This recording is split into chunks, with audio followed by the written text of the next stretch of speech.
expert biologist, and when this handsome fellow isn't traveling across the world doing research, he's at home cooking a great meal? But yeah, that's all true, but Sancho, where did you get that? An excellent assistant knows how to write an excellent introduction. You got it, boss. Or taking a long walk on the beach? Who wrote this mess?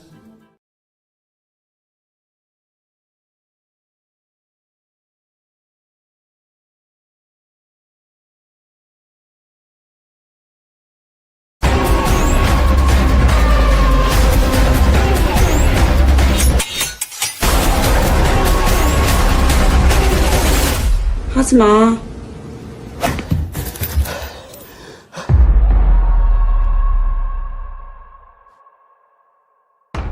내가 안 된다 했잖아.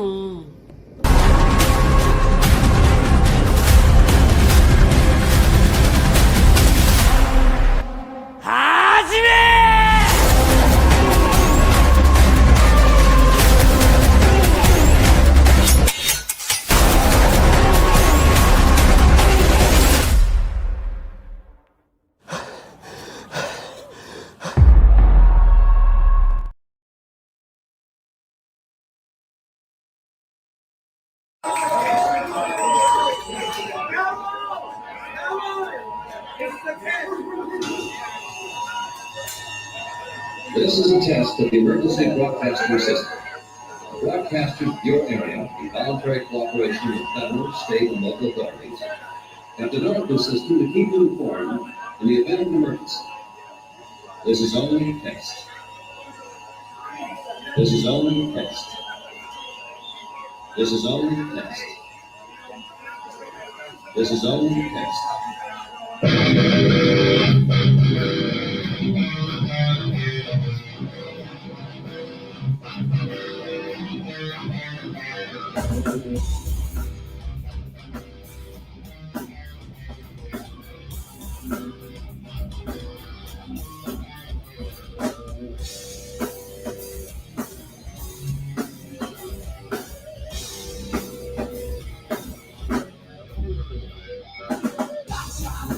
What's the sound like?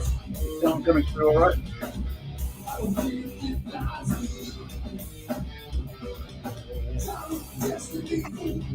I can't use my headphones on the new computer. Like, it won't go through. It's annoying me. I've spent the last hour trying to figure out how to get this down.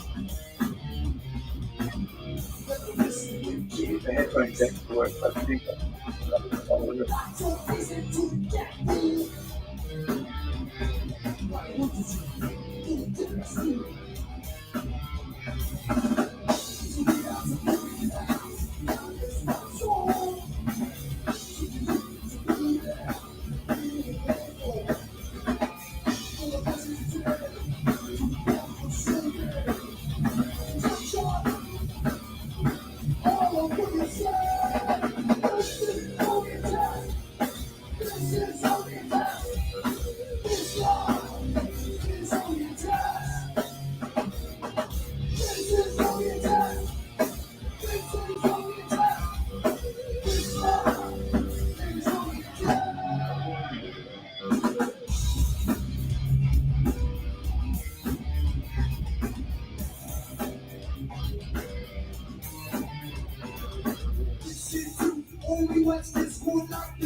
Welcome, everyone.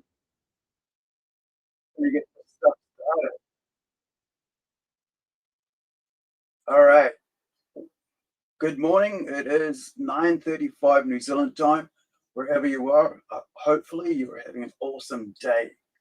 I've been up since last night, so, well, I should say yesterday. Yesterday, 3 p.m. I think that's when I woke up was when I showed up on the Les Met show yesterday. And then I've been up since then. So let me find out what I'm supposed to put. There I am. So I haven't been on for almost a month because I spent like all my tax money, well, a majority of my tax returns on upgrading a PC. And which basically meant that I had to spend back and forth learning on how to upgrade without buying a brand new PC, which would cost me, for about 2-3 grand New Zealand, which is around, if it's 3 grand New Zealand, it's around about 2 grand US, right? So I spent days on end trying to figure out what was the best way to go, where I could, get a good deal, invest for the next 5 years, because my last computer I bought was a custom-made one, especially for me by my friend who used to run internet cafe and stuff. And at that time he was still doing it, but then due to COVID, just like a lot of New Zealand small businesses, SMEs, right? Small business, SME, small to medium enterprises, SMEs, were basically had to close due to COVID restrictions, rolling restrictions and lockdowns here in New Zealand due to our former communist socialist prime minister who ran away before his second term finished. All right. So that's basically what socialists do. They run away after screwing up the country, right? Rather than facing, what they're supposed to do. But anyway, we're not here to talk about that stuff. So anyway, so he built me this really awesome computer, 12 gig. This was like about 2015. Was it? No, it wasn't 2015. It was about 5 years ago, so 2020 or 2019, around that time. And I've been using a 12, I'm on the wrong layer, 12 gig RAM, old S, right, stuff. And and so it's worked. But the problem was that every time I went to save, it would take about 2-3 minutes. So if you look at that in the range of like how long and how much time it's wasting, you spend 2-3 minutes waiting for every time you save. And and then I've got an automatic save. So every 15 minutes, it's going to save on its own as well, because I'm always trying to be careful I don't lose stuff, because I'm always, scared of computer crashes and stuff, because I've lost work that way that I've never ever got back. Like one amazing story that I wrote, because back in 2007, you'd have this thing that you'd put next to a mobile phone, which was called a PDA, personal display assistant. So it's like a laptop, a mini laptop, but without the phone. So it's just it's a phone without, like a mobile phone these days, like an Apple or whatever, Samsung, but you couldn't use it to call out. And I dropped it, I'd just written probably about 10-20 pages of a story, that's kind of like pass it forward in space. And I dropped it. And while I was just getting up to go to see my doctor about my back injury, right, I just had my car accident. This is 2007, around July sometime. And I just got up and it dropped out of it was in my lap and just dropped. And everything that was on it basically, I think, just went. it was gone. Like the knock just corrupted, whatever. And ever since that, I've like it's that one story that got away, and I've always felt like I wish I could figure out a way to write it without being emotional about having lost it, and I haven't been able to find that way. Haven't found that little moment where I can go, this is the way the story would be. Because sometimes when you come up with this piece of work, and you lose it, it's really hard to figure out what it was, that emotion you felt, or why you wrote it, the way you wrote it, and what drove you to write it. And there were so many things that were happening in that story, I can't even remember, because afterwards I had my head injury, right? And so I lost a couple of years of my life there, memory wise. And so that was kind of like, I can figure out, this is what it was, and then that's it. Nothing about who the characters were, and so on. So I'm always afraid about losing material, so I back up and back up and back up, which kind of got me in a lot of trouble this week with transferring over to the new computer. Anyway, so back to the new computer. So I spent a whole night and day back and forth with ChatGPT, Grok, because it was the middle of the night. Like, I can't ring up someone and go, hey, how do I tell me what this computer does, and will it do what I need it to do? But every time I was able to ask something, I'd find a link to take me to that link to have a look at it, and I'll ask, and then search other things online and figure out what it was that I needed to do. How good was this new thing that I was going to buy? So I actually ended up buying a $300 US X-Lease 32 gig RAM, 1 terabyte, space, and then another, I think another terabyte for the actual computer system, right? My computer thing, where all your files, documents, or apps are kept. So that meant that I had a terabyte just for that, and terabyte for space. So I ended up going online, auction sites and stuff. I saw computers that I could buy for $1,000, ready built, ready to go. Yeah, except I don't want to spend $700 US on a computer, right? I'd rather spend $300 on US, right? So I ended up buying that. I think it was like $599 or something, or $599. It was about $599. And then I got the guy who said, hey, I can upgrade it if you need to upgrade. I goes, yeah, cool. Upgrade to Windows 11. Got that, sort of. Then found out that and while I'm doing that, I need to move my 2 terabytes. Actually, no, a terabyte. I found out over my 20 years of work as a writer, right? Of story writing, artwork, all this stuff, right? Writing for movies, writing. I think I wrote a 10 times 45 episode minutes. Sorry, so it's about 450 minutes of, or maybe even more than that, of TV scripts, sci-fi. So there's all these movie scripts, as well as the starting, finished comic book stories, novellas, I should say, that are there, and all this other stuff, just artwork, stuff like this, just pages and pages of work that we've been working on. Anyway, it ended up being about 2 terabytes. I had to buy a 2 terabyte external drive. Now, I'm just going to check something here before I do anything. Everything is where it should be. So I'm helping out my my artist, who's also the colorist as well, because he decided to go coloring on this one. We were gonna have black and white, right? So, and then he decided, hey man, let's go color. And I went, okay, cool. And so I bought, I decided I had a Wacom for so many years, and then I decided to buy a Syntec, which only cost me around about, once again, shopping, right? spending time, budget. This is my budget. That's what I can spend. So I bought a US $200 Cintiq, which was only like about 2016, so only 10 years old.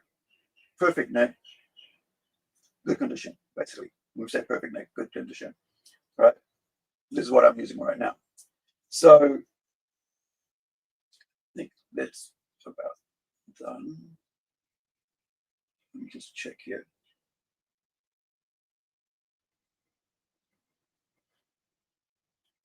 Didn't realize I'd missed this little part here because I had the white behind it, which then I removed and I could see that there was like a layer there. Okay, let's save this and go to the next page.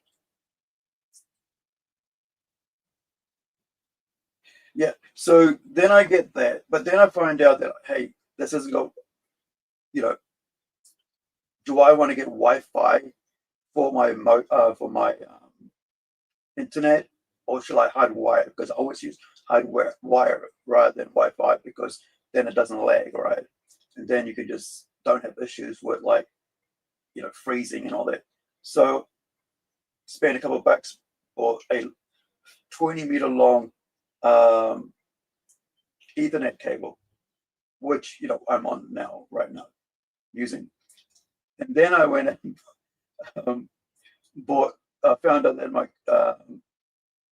my computer, because like even though it's by the way, the new computer is an old computer, so it's an X-Lease, right? So it's somebody else's, probably maybe a business, high-end business, because they have 32 gig RAM. So it's a high-end X-Lease, something that would have cost away, $2-3 grand.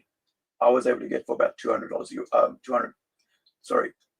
approx $350 US, right? And then I find out, so then you've got this display. It's not it's a display port.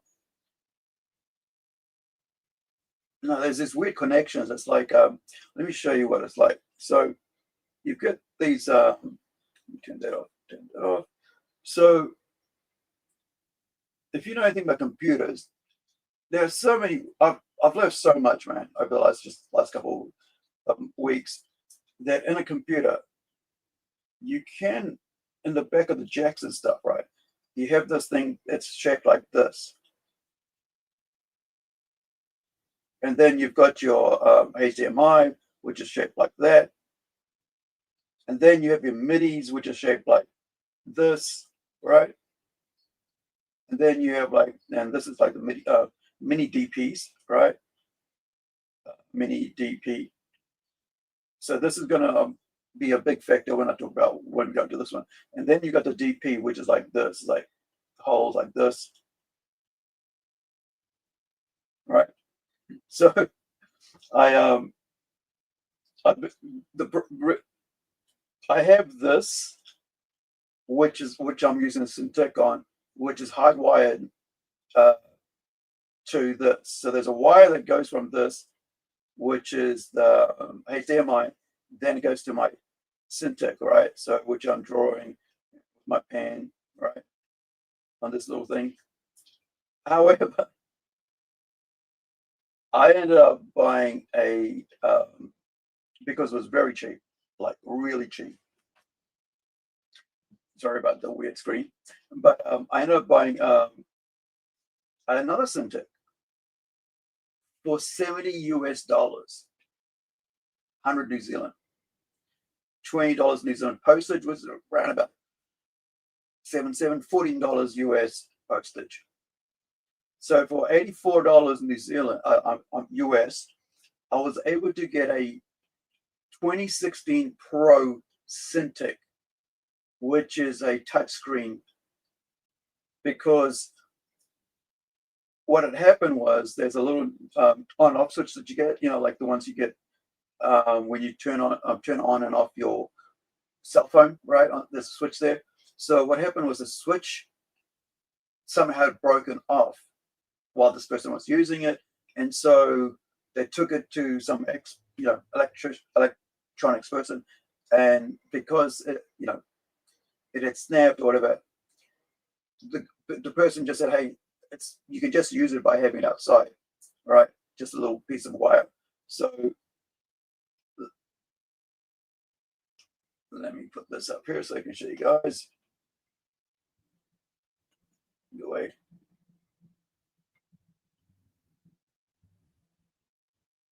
Right, so basically you've got, right, so you got this, and over here is where you have your switch. So, but it's inside, it's like here. However, now there's a little piece of, little knob, not even a knob, it's just a little piece of wire, which has got a plastic covering on it, because that's what it was inside here, which this used to press onto, right? So because of that, I was able to pick up basically an almost new, just used, by a professional like me who would treat their, equipment with real good, they wouldn't trash their, something that's worth 5K, right? Because one of those things used to cost 5K. Actually, I think they still cost around 3K if you were to buy it with this thing still inside, right? Anyway, so I ended up buying it and getting it sent to me and everything, pay for the thing. And then I found out, and as I was mentioning earlier, that it does, not only do I not have this, right, but, which is like a display port.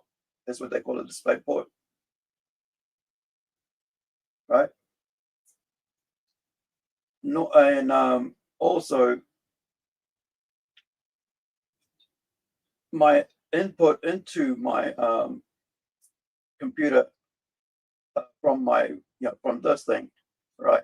Then this thing here goes to a power, right? Power supply, PW, doesn't really look that, right? PWR.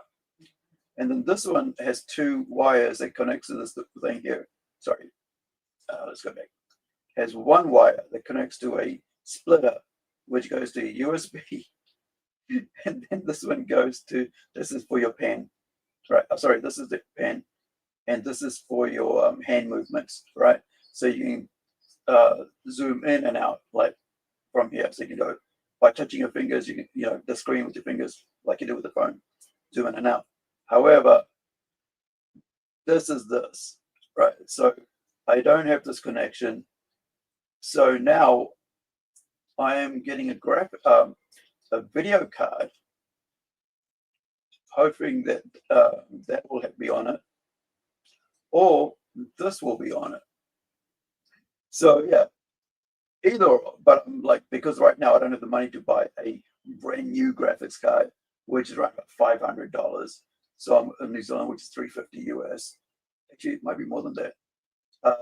So I'm going to say, save up and wait for another couple of months and buy that. And then, but I want to use my friggin', the other hand. Because here's the thing about it. When you're doing stuff like this, is that you want to be able to do things faster.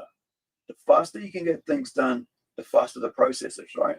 Same reason why I'm coloring for my artist, as flatting for my artist, for my writer, for my artist, right, who's done this. So I'm doing the flats, then I give it back to him, upload it to Dropbox, and he downloads it, goes to Photoshop, and he colors that in, right, on his tablet and so on. Because that saves us time, and it also saves a bit of money just being myself and him. However, it takes me, a few hours, because I'm an amateur when it comes to this. Though I want to get faster, because that's why I bought the zoom in and out with my left hand while I'm drawing with my right hand, right? Kind of thing with a new Cintiq. And why I got this as well, because the more equipped you are, the better, your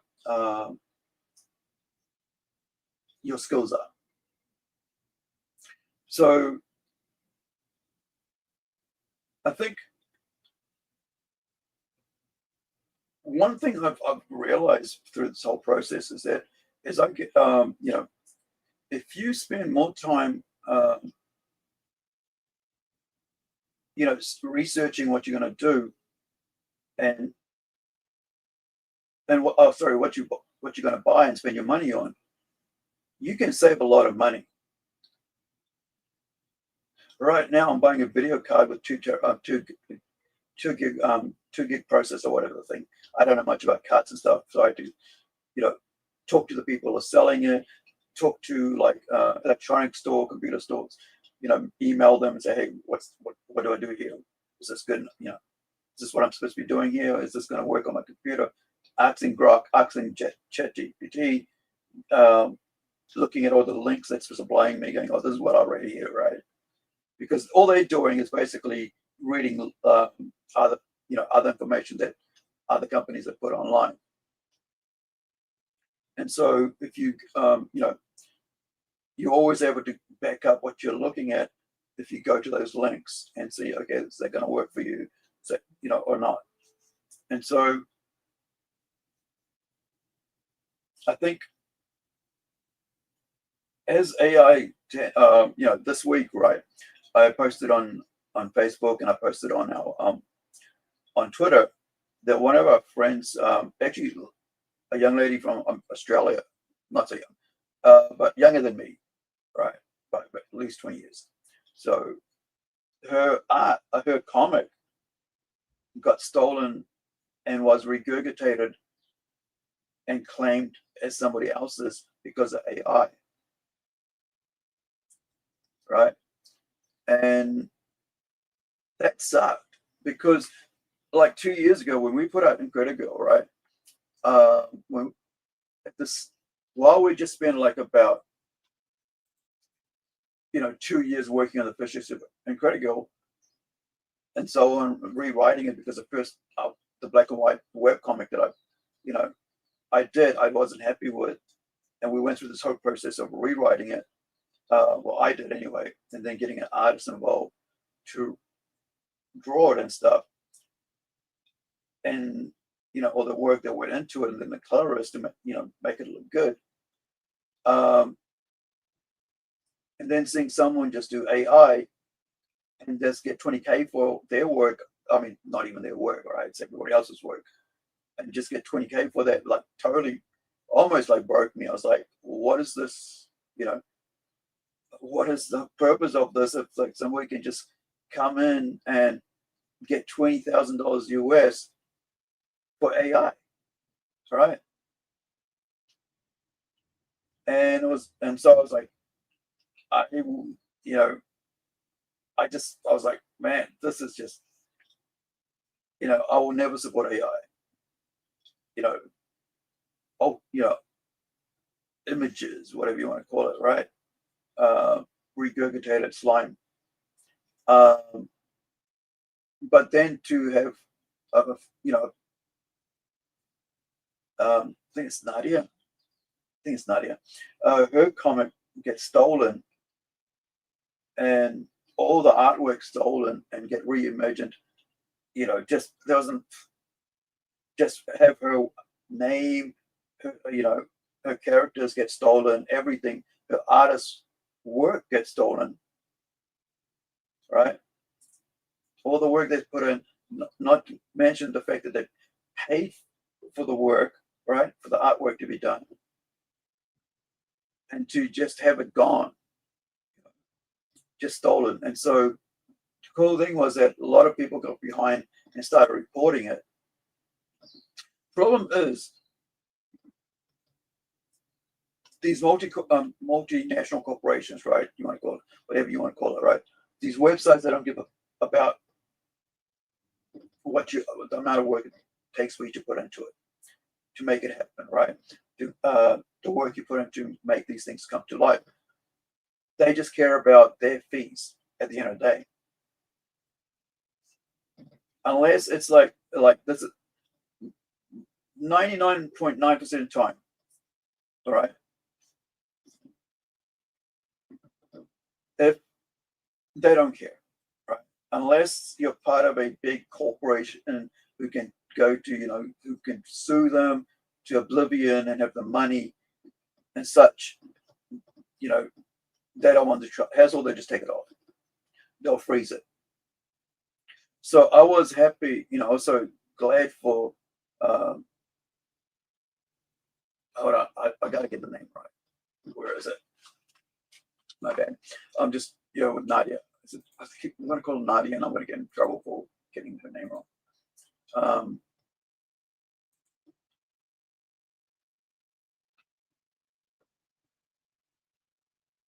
Let's see. Where do we go here? See, I bet you guys can see what I'm doing, so it's not. Oops.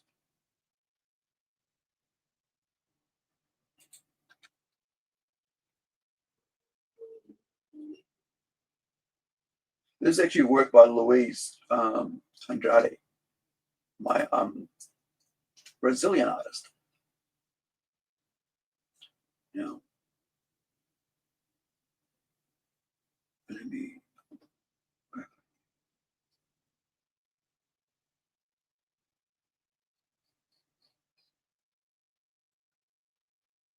Where is it? Where is it? Where is it? Where is it?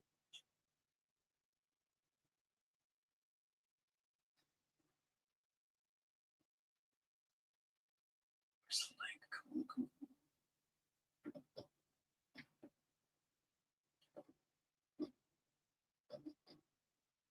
It's here. Close. There's a guy. Come on. Oh, also, another thing I want to do is show you guys this other one as well. Talking about AI. It's not just, you know, you guys know a lot more about what's going on than I do, I guess. But artists are getting their work just stolen left, right, and center. Here it is. It finally took me ages.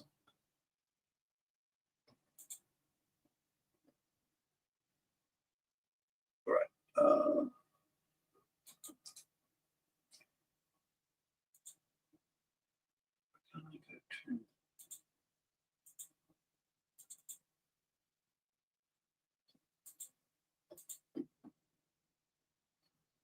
Right. Hold on.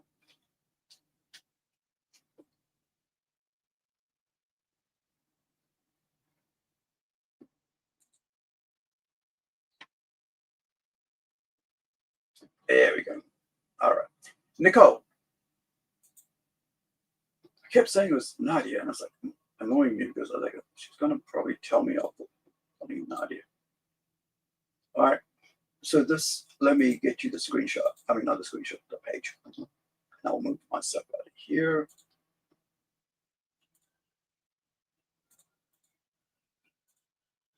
And bring you back. All right, here we go. So look at this. All right.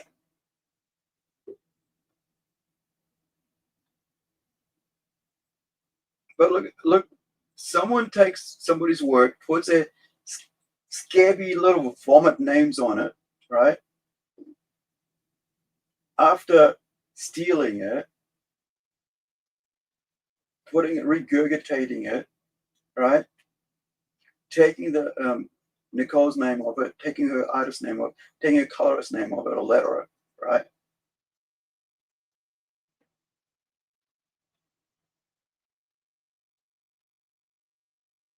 It's just gross, man. Like, seriously.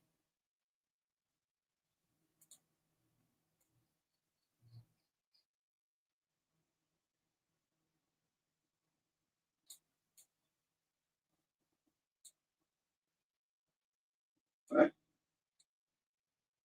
Blue. Oh, blue would be the what? The AI. So this is what Nicole wrote, right? The project has been cancelled now. Fox and Hound will be staying with me, and I've spoken to the artist, and we've agreed that the Fox and Hound story deserves to be respected. So all art and credits to the artist will stay in Art One. Right. So thank you to everyone who supported and just made me feel better, as this is what the community is all about. Right. Making comic has been the best adventure to be on, and I couldn't be more blessed to have the community that is positive And that a second. I love you all. I'm just super proud to be part of comics. Okay, so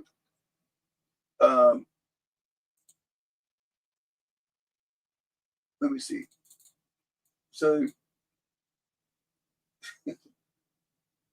I don't know what that's about. Like, what is she saying here? She's saying, wait. So this was about 2 days ago, right? Oh, yeah. So she's showing all the things that they've done to it, right? Yeah. How they've changed things around.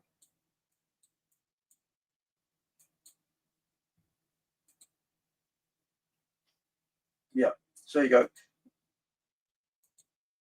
These are the three original pages and the three ripped pages, all with different text and color, but exactly the same as the one screenshot from the PDF of my book with the copyright in it. Right. So yeah. So you get that.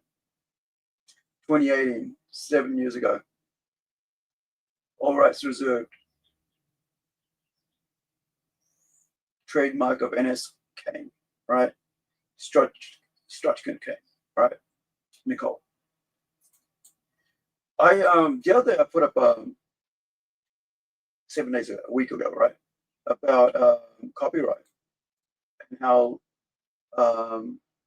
Slipknot was actually trying to get oh gosh, hold on.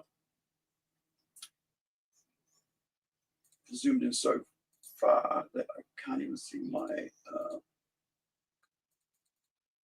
there we go. I couldn't even see my screen.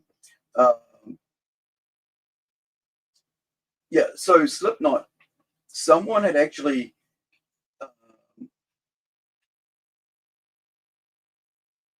bought the .com, Slipknot.com, right? The band name.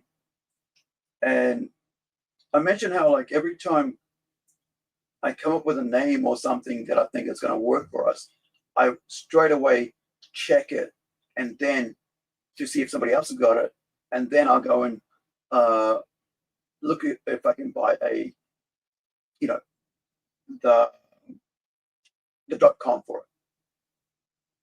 Sometimes I don't have the money and that sucks. And like, so now I'm like, okay, I got to make sure there is always money in case I, need it for that. Or if I don't have the money, I don't say anything about it. And I'll wait until I get the money and then I go buy it. Because nobody knows what I'm going to buy anyway. But you got to protect your work, man, your IPs. And I think even more so now with AI, right? You have to so much more protect your work now because of AI. And one of the things that that has happened across the ditch in Australia is that the government is saying that without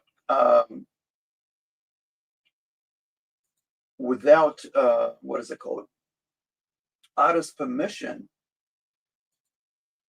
and involvement, people cannot use artist work and a creator's work in AI, in generative AI. Right. So that's a new law that's going through, I guess, Parliament, whatever you want to call it, in government over in Aussie, where they're trying to protect people's work against AI theft, right? Because that's what generative AI is, basically stealing other people's work and using that to, make money off work that you've never actually yourself spent time learning the skill, or having even the freaking decency to actually get someone to work with you on it if you don't know how to do it, which most of us writers do, because not all of us writers have the skills or trained as artists, right? I, for one, wish I had trained, stuck with like life drawing as a, but it wasn't in me to do that. And so I didn't do, I spent more time with craft design, sculptures and stuff like that. and painting, then looking at and I guess more tribal stuff and expressions of what I call new tribalism, right? Neo-tribal, sorry, right? Which is what my art style is when it comes to sculptures and stuff. But yeah, so the next thing you do for me as a writer creator is to have someone the skills to, come on board and work with me to bring my stories to life, like this one here, Howler, right? I couldn't draw this. I can't draw a figure or face. Excuse me. I could when I was, in my 20s, early 20s, late teens, mid-teens. But, since I had my hand injury, wrist injury, right? Slicing of tendons due to falling on bottle or glass. I just stopped drawing and then just started, where am I? Here. Then I just started, making sculptures, ceramics out of clay and stuff, and glass blowing, the more kind of like high-end type stuff, bronze sculpturing and stuff like that. And drawing wasn't sort of like, but wasn't after that, after my accident, like with my wrist, drawing just wasn't the thing that I wanted to spend my time doing, because I just couldn't hold pen at the time, because even now 30 years later, right, my fingers are still sensitive. A couple of weeks ago, I had 4 whole days where I couldn't draw, I couldn't hold a pen because of pins and needles were so bad in my fingers, my right hand, which I use for drawing, right? So I couldn't draw for 4 days. So we lost 4 days of me doing color flatting.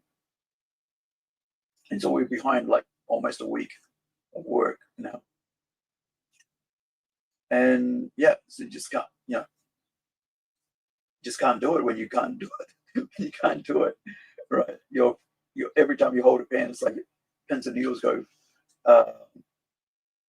through your fingers, and it's like just like razor blades across your, inside your fingers. It's not really, well, I wouldn't say razor blades, it's more like rosebush thorns, right?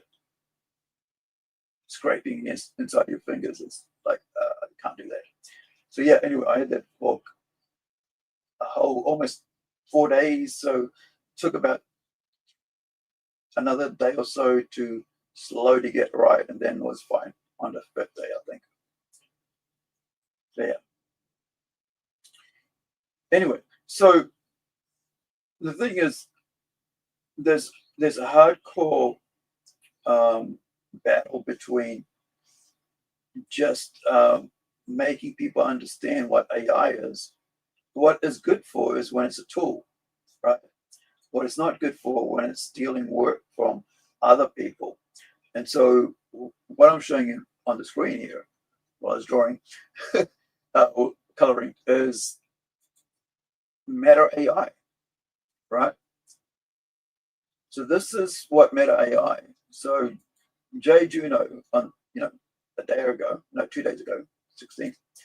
Meta AI has done this twice now, taking this drawing I drew of one of my characters and showing me their AI digital version of it on the phone app under stories. I never gave Meta or anyone else permission to take my art and run it through an AI generating machine. The eyes were green, so it's made it, to bring it in, they made it red. See? This is her original work. Or his, Jay, I should say.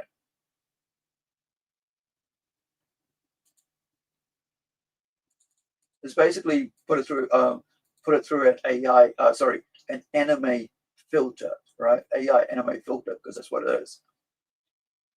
That's why it's basically everything here looks like, anime. But it's not, this is an anime, right?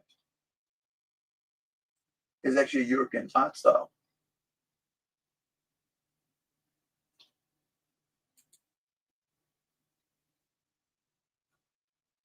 So there's a lot of, there's a lot of battle going on with artists just saying, hey man, we can't leave these people to it.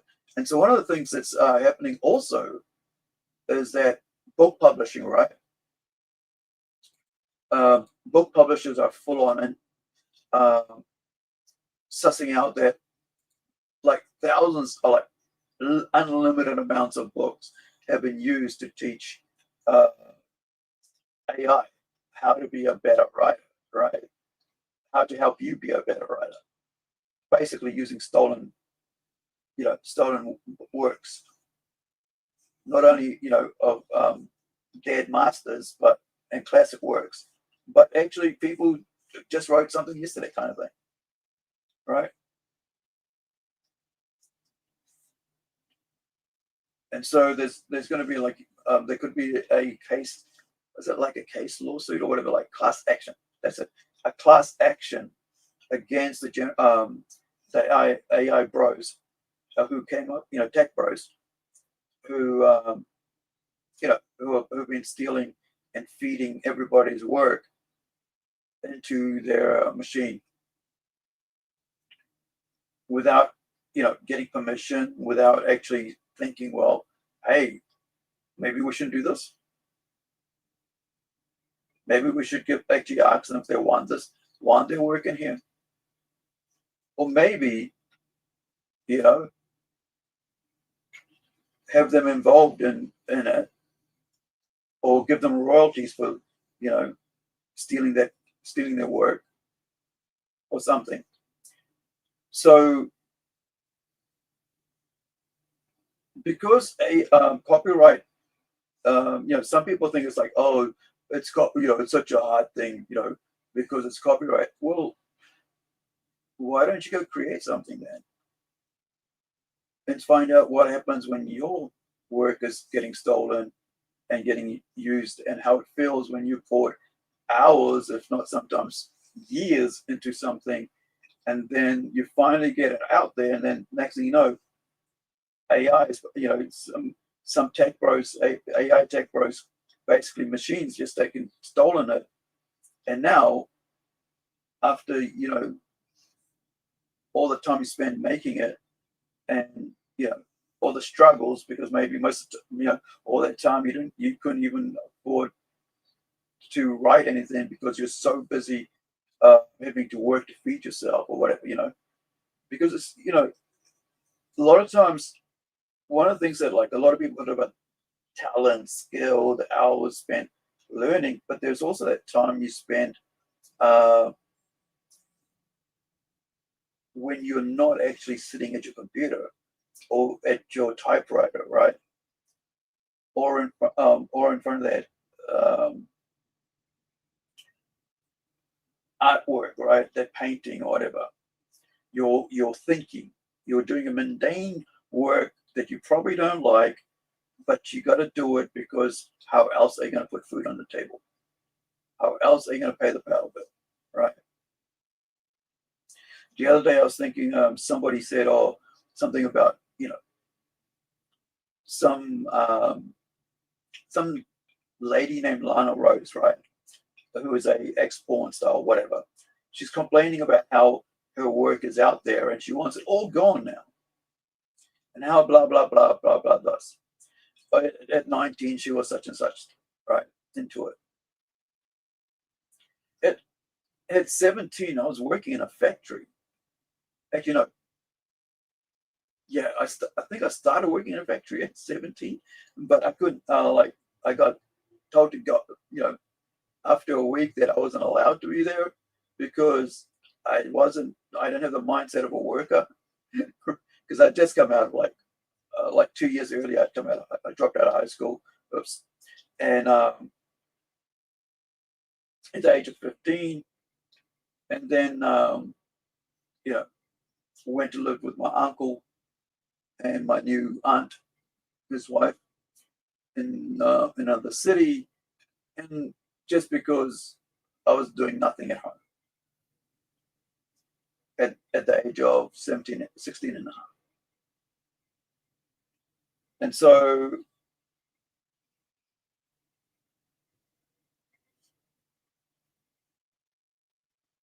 I was basically working in a factory, in a metal works factory, where like ovens and stuff. Like, so if you know anything about like enamel, and if you've ever seen a enamel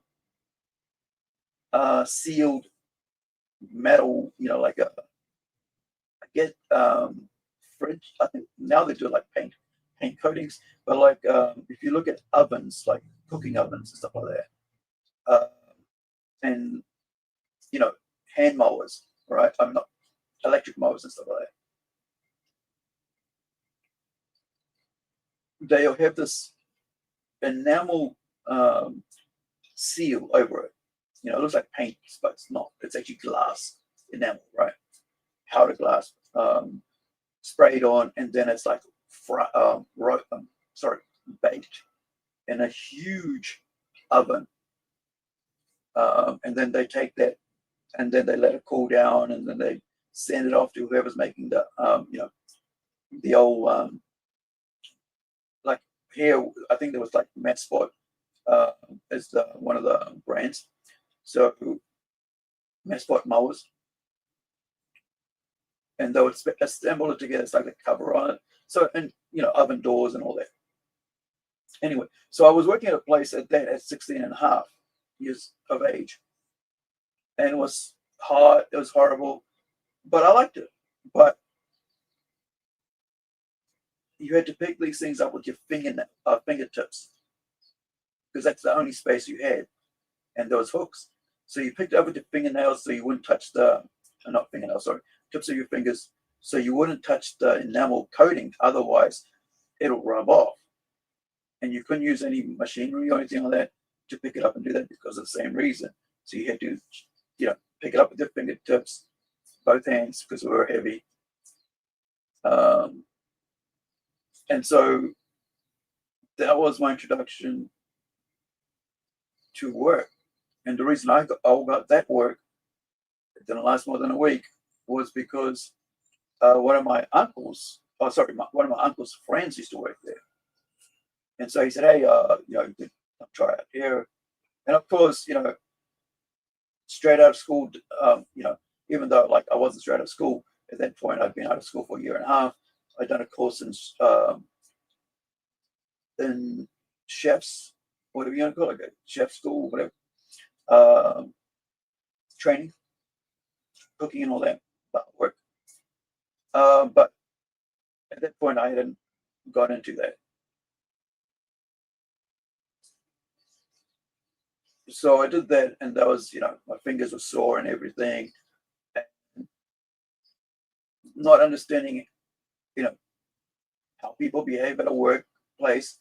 I remember putting a whole cup of milk into my, chocolate, and I got told off. It's like, hey, you're only supposed to use a bit of milk because this milk's for everybody. You shouldn't be using a whole cup. Like, oh, okay. Sorry, didn't know that. Anyway, that was in the staff room, right? And then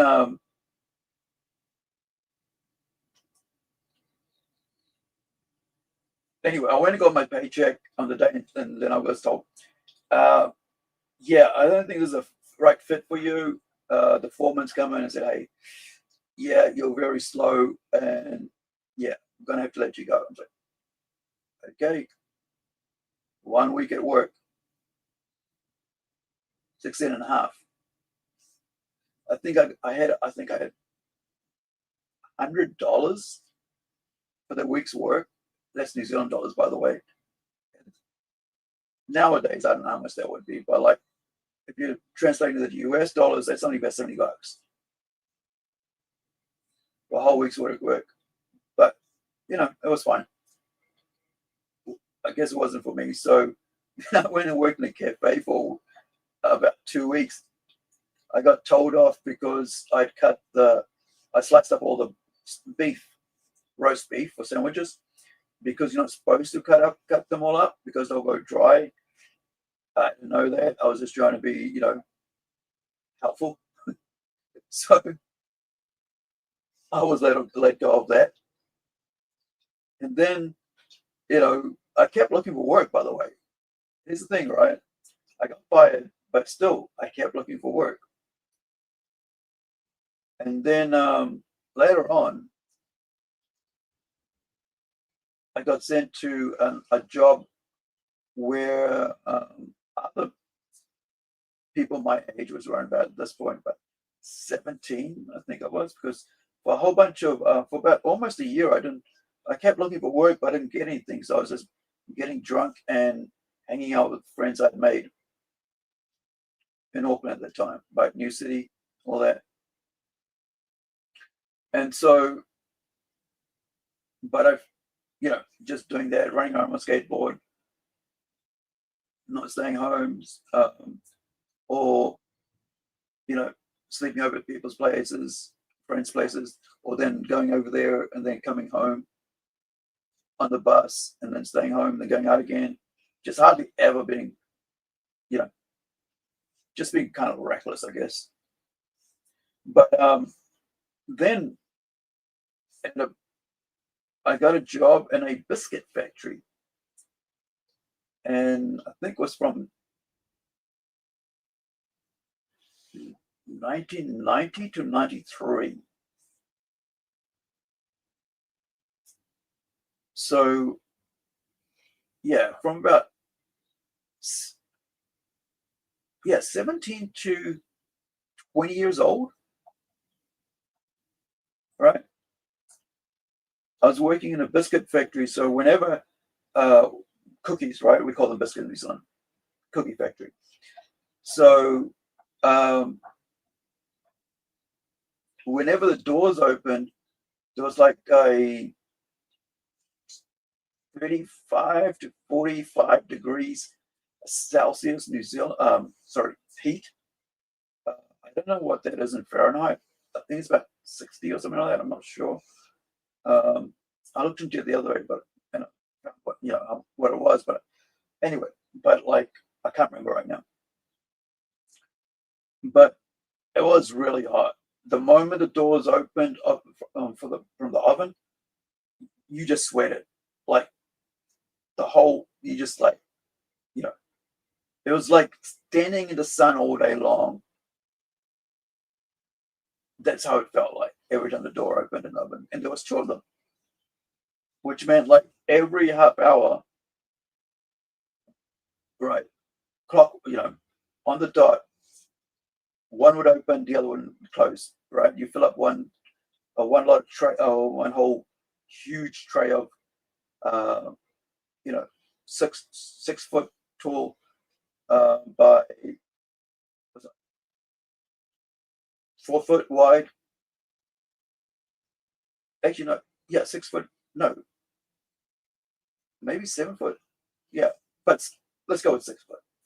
It was very, it was high, big, high as me. So you fill up these trays with like raw cookie dough, right?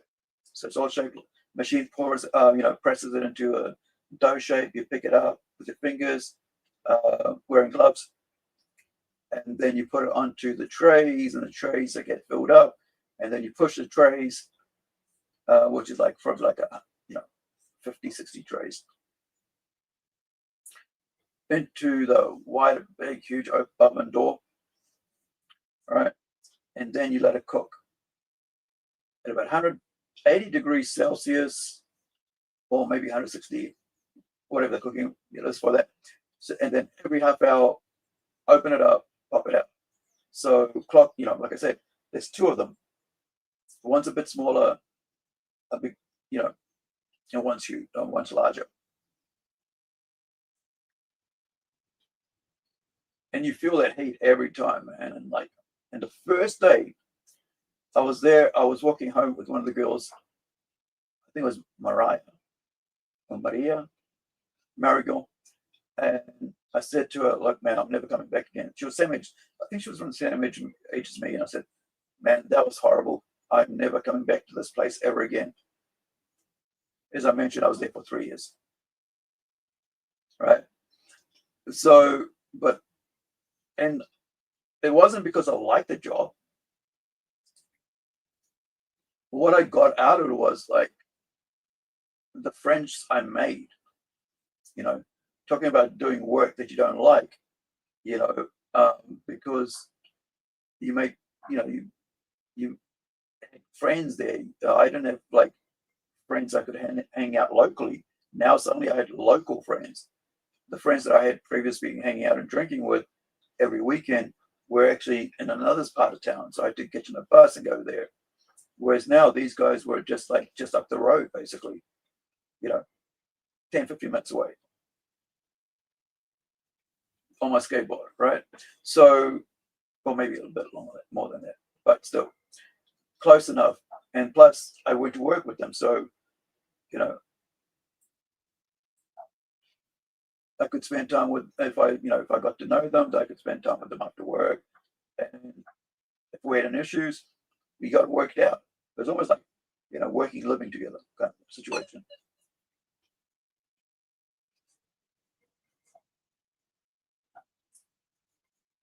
So for me, because I had that put into my brain, you know, and sometimes I had to do like weekends, like half a day weekends, like Saturdays, right? 4-hour Saturdays.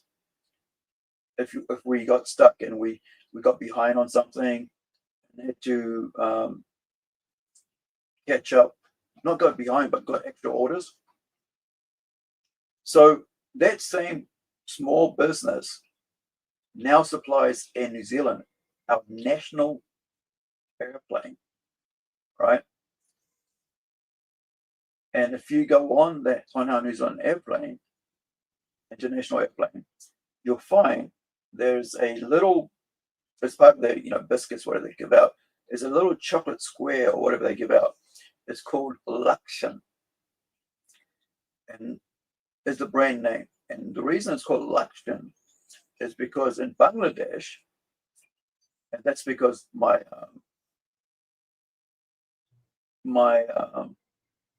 bosses were from a place called a small village in Bangladesh called Lakshan, Luxian.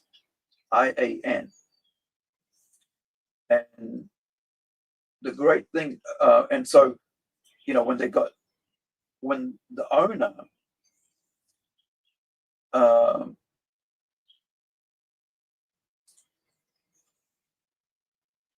you know, came over and bought the business of somebody else, he either bought the business of somebody else or decided to, you know, start the business himself. But whatever he did, you know, we used to supply all the major chains, like the grocery stores, the whole thing. But now that place has gone international. Before it was just local, like Auckland. Now it's like New Zealand wide, and now it travels all around the world.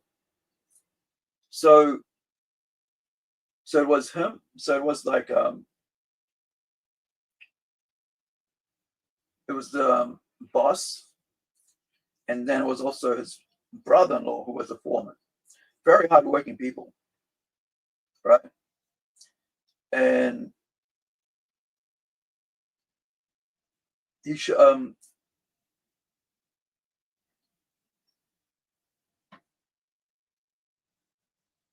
and the great thing about our workplace was that we were all basically the same age, apart from those two guys, right? Around 17, 18, 20, right?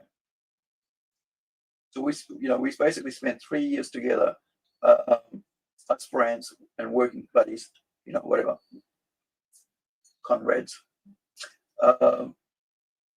formed the band together and everything, right? One of the workers became a drummer. I became a bass player. My friend Rimu became the drummer. I decided to play bass, something I always wanted because of Cliff Burton and also Metallica and also Les Claypool. And so, but Lance, you know, and then Lance like picked up guitar straight away, and boom, he was Joe Satriani. He was really, really, like, I would say he was like he became a prodigy from someone with no hope, right, to being a musical prodigy. It was just like instantaneously was able to like learn so fast. Just tablature.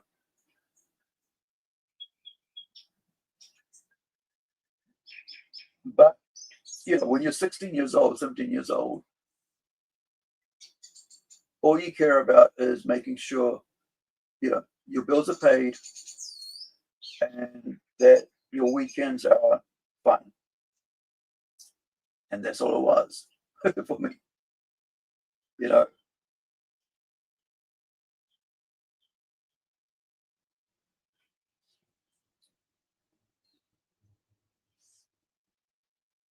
However, while I'm doing that, I'm drawing in my, I'm drawing, and I've lost most of the work during that time.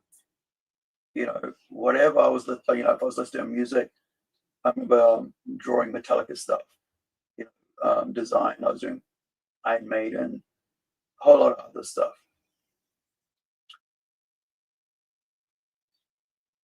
And trying to figure out how do I get this onto a t-shirt? How do I get this into posters?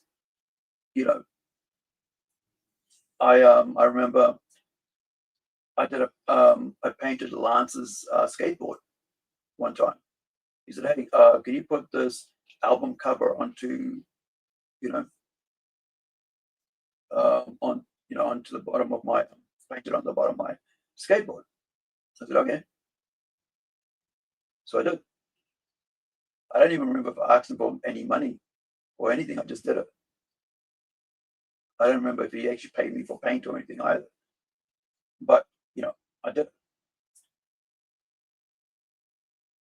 Because that's what because when you have when you're creative like that and you've been doing it for so long, you just want your work out there and you want people to enjoy it and stuff.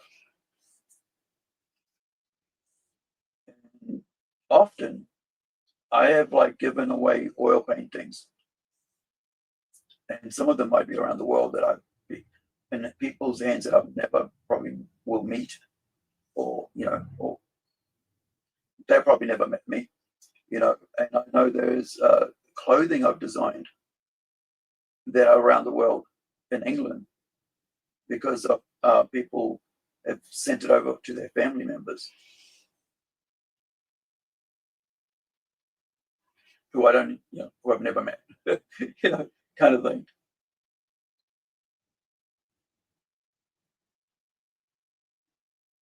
I know there's sculptures elsewhere as well around the world, and I know there's paintings around New Zealand. A while back in like around about 2000s, I was thinking about it would be awesome to like basically, put a call out saying, "Hey man, I'd love to hear from anybody who's got one of my works, and can I, get a good photo of it or something where I can like make a photo album, not a photo album, a coffee table book of all my work that I've ever done that you may, that other people have and wherever you have it and so on." But how do you do that? Like, this is like about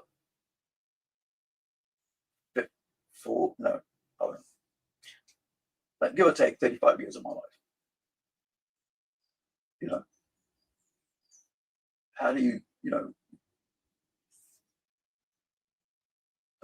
how do you, try to figure out who's got what that you've, given away, that you've like swapped, and so on. Not only it's, done that, but there's so much stuff that I actually ended up destroying at some point, and for whatever emotional, tirade, and just throwing it all away and smashing it all up.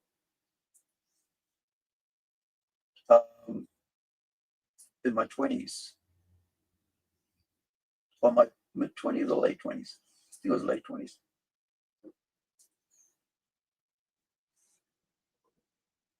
And the reason, I guess, as a segue to what I'm going to bring up is what I saw come across my Facebook page yesterday, I think it was, that had to do with Jack Kirby, King Kirby, bringing it back to comics, right? You know, and his issues and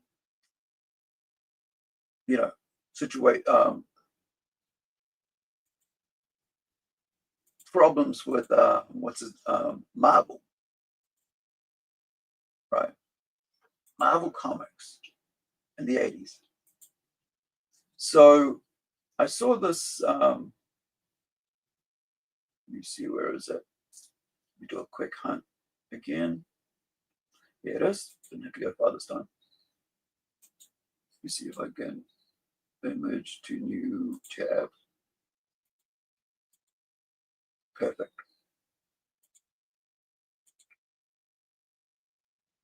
Stop that. Bring this up. Here we go. So now, note this is 1982. I'm only like about 9 years old. I don't even know who Will Eisner is, and I don't even know who Jack Kirby is. Don't even know who Marvel Comics is. However, I have been watching, The Incredible Hulk on TV. And for DC, my sisters enjoyed watching Wonder Woman on TV because we had repeats of it here in New Zealand at that time.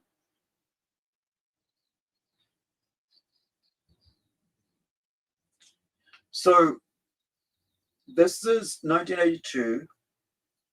This is Will Eisner Studios. Will Eisner. Right, everybody knows Will Eisner. Gentlemen, I have been following the public debate over your refusal to return Jack Kirby's original art. Kind of reminds me of AI, right? Marvel Comics. Taking artists' work and not giving it back. I have read with growing dismay the details and surrounding rhetoric. The matter has gone beyond whatever legal merits that may or may not be to your position. By your public intransigence,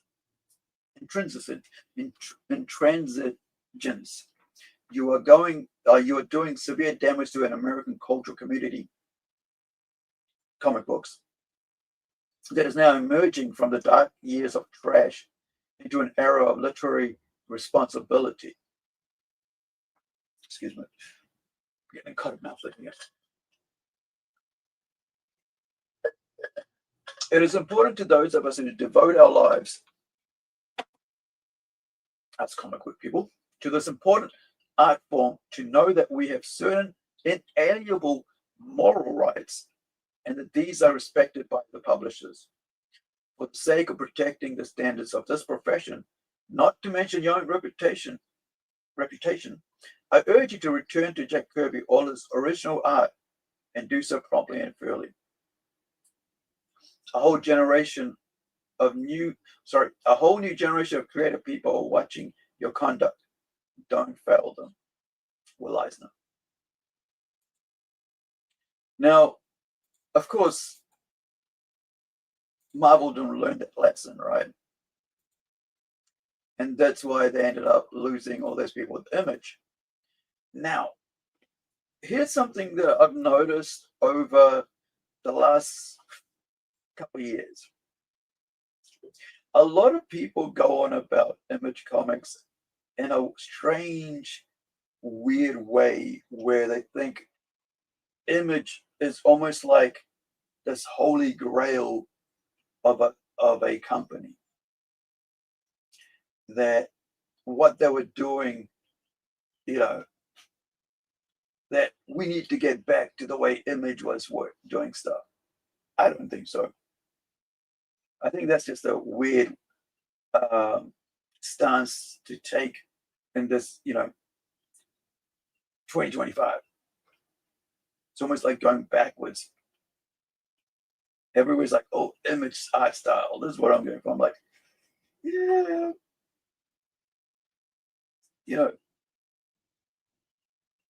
Wouldn't you rather like come up with new shit like they were doing?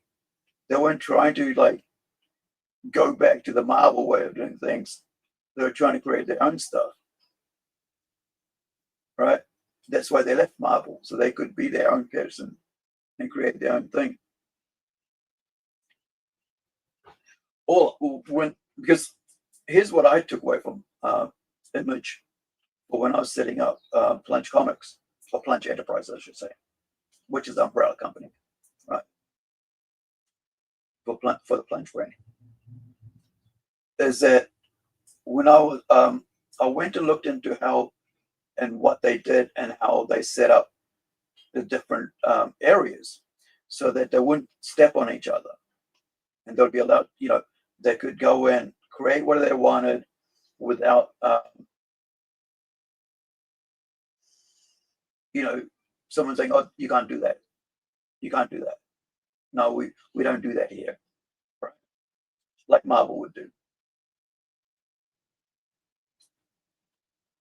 No, we don't, we don't do Batgirl comics.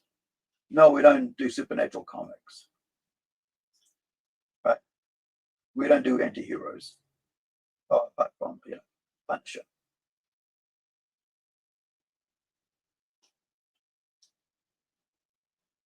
But what I did do, I'm sorry, that's what I took away was like, okay, well then the best thing to do was to set up different little areas of what you're doing, right?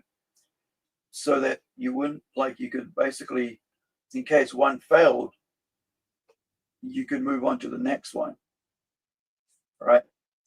And so the whole company wouldn't fail because it wasn't tied all into one thing. It's one thing I learned, like in the years that I've spent around business people and companies and stuff, is that if you have all your eggs in one basket, if that one thing fails, you're done for, right? So you look at Marvel and DC, all they do is basically superhero comics. And they fight tooth and nails to keep regurgitating the same thing over and over again, to tell the same regurgitated stories over and over again, because that's all they know. That's all they have left to their name brand. DC, like back in the day, Marvel, sorry, back in the day, and I'll get onto DC in a minute. They had epic graphics, right? Epic, where they do like a graphic novel lines, original works. That was outside the whole, weekly or monthly comics, I should say, not weekly, floppies, right? So these were graphic novels. I've got a couple of those. One of them is like, I think it's Death of the Universe, where they did the whole copied, where Marvel copied basically a lot of DC, right? Characters. And so they had their own Justice League. I think it was called Squadron Supreme. Oh, no, hold on. That's came later. I think it was Superior Squadron, something like that. And so there was like a Death of a Planet or Death of a Universe was one of the graphic novels they put up through there. It's a 12, they had a 12-issue floppy series as well, which I actually owned, but a friend of mine, like way back in like 2006, wanted it so bad, I actually ended up having to sell it to him. Because I was like, yeah, it was a really good friend. And I said, okay, right, I'm not gonna argue over this with you. Just give me the money, take it, and let's not talk about it anymore. So that was pretty cool. Anyway, so I mean, he was happy, I was happy. Friendships were not lost. you know, our mutual appreciation for comics lived on.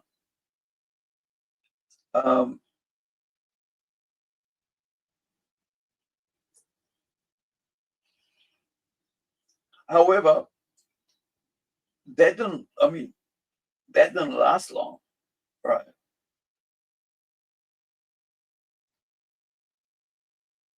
And that was in the 80s, by the way, if I remember right. It was right in the 80s, 85, 1980s, 85, something like that.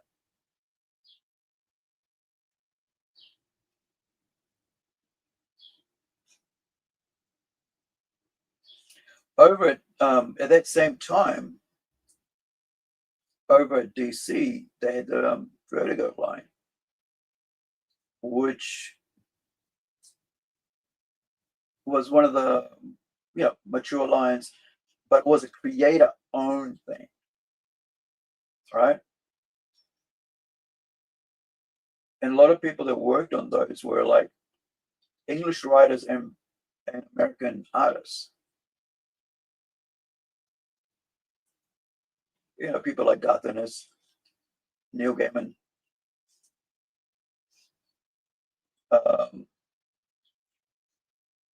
Warren Ellis, if I remember right. Or was it Warren Ellis? No, I think, yeah, Warren Ellis was working there, but I don't think he was American. I mean, sorry, English, British. But you had, he's a bald-headed guy. He'll come to me later, I'm sure. Grant Morrison. And they all basically were writing their ongoing series, right? And they're doing really well.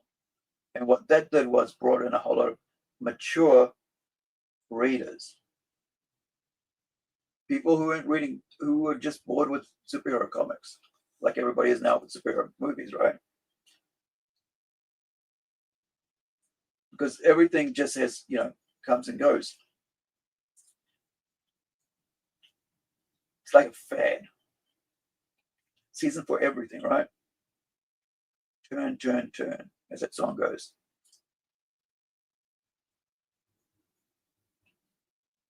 It's actually from Ecclesiastics in the Bible. There's a time for rain, there's a time for sun, and all that. Yeah, it's actually from, yeah. I can't remember who actually wrote the song itself, but I know it's from the book of Ecclesiastics. There's a season for everything. I think it's King Solomon wrote that, if I remember right.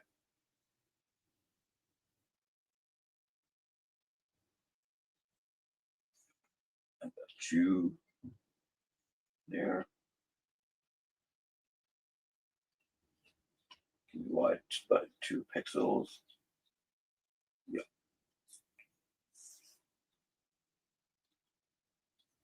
Now, but it but here's the thing, right? So it was doing that one, as everybody probably knows, that Vertigo has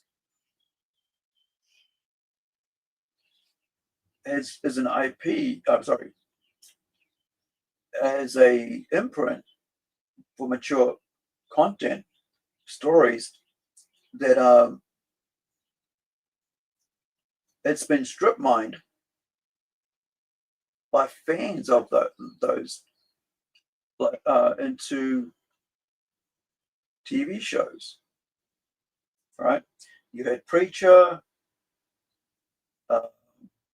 you got Sandman that I'll never watch, even though I've read every single issue of the comic books. And then also, that's the one with the Antler Boy, right? I think that's from Vertigo. But then they handed over Vertigo after almost 30 years or so to a dude who basically wrecked it within 6 months. Because the original people,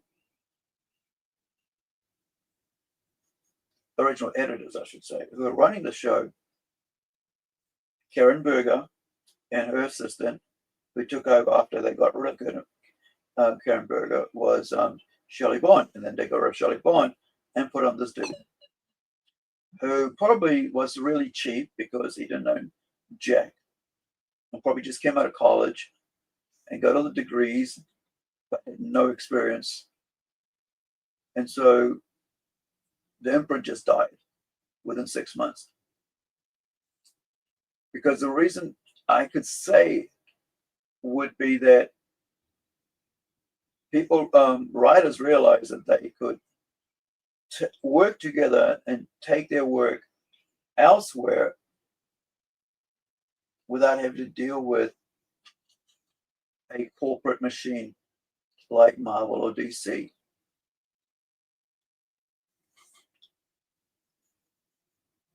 And then, you know, they could actually start imprint themselves, right? Like they did in the 90s.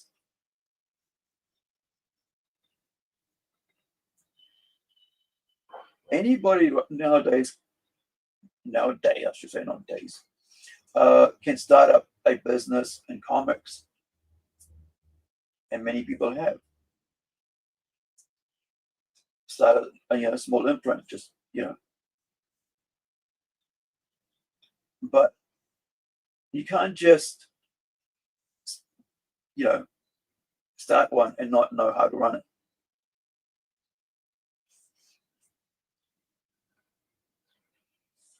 One of the most important things about business is that it's product, right? And quality product, consistent product. And, giving customers what they want. So imagine for 30 years that Vertigo gave the customers what they wanted, but as soon as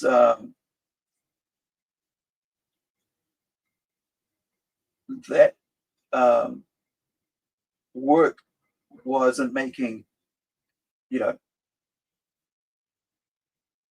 wasn't making the publisher money, right? Because there was like I guess, I don't know exactly what the contracts were with say like Garth Ennis with Preacher and so on, right?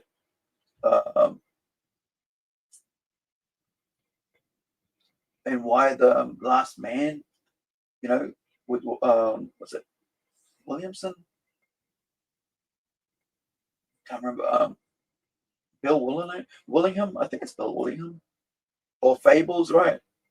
Because Fables was supposed to be in the 2000s, right? Fables was supposed to be a TV show, which they actually ripped off for Once Upon a Time, right? The company that they optioned, took it to the studio, I should say, which ripped it off and made, ended up making Once Upon a Time, was actually supposed to be Fables from Vertigo. And Fables could have been the first one out the gate with that, with like Vertigo IP.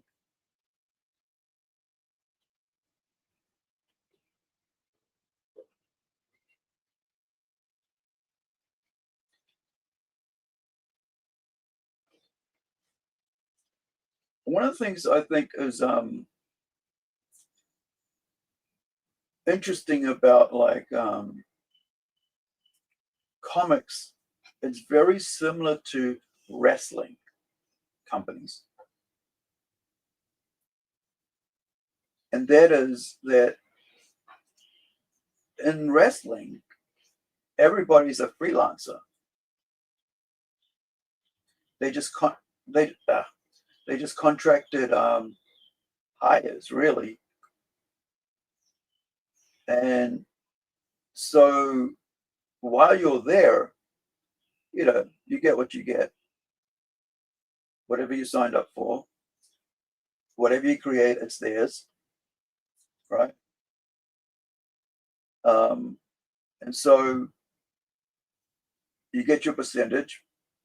And rightly so, because they take all the risk. They're building your public credits, right? They're putting you on their show. They're putting your name everywhere. We call that exploiting, right? No, it's not like exploiting people. It's exploiting talent, like skill, exploiting, the work that you're doing. Because it was this one guy that's recently just been, I think Luke Menzies or something.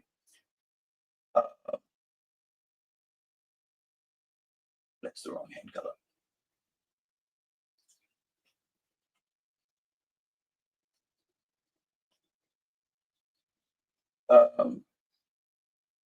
Just broke his foot, neck fuse, and all that. If you guys look it up, you'd find out. It's like WWE basically fired him.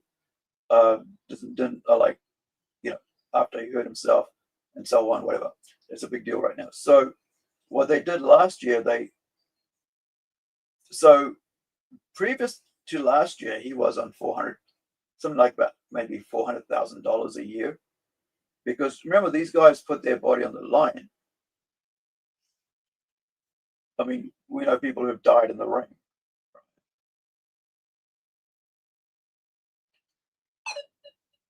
People have broken their necks, their backs. They end up being paraplegics. But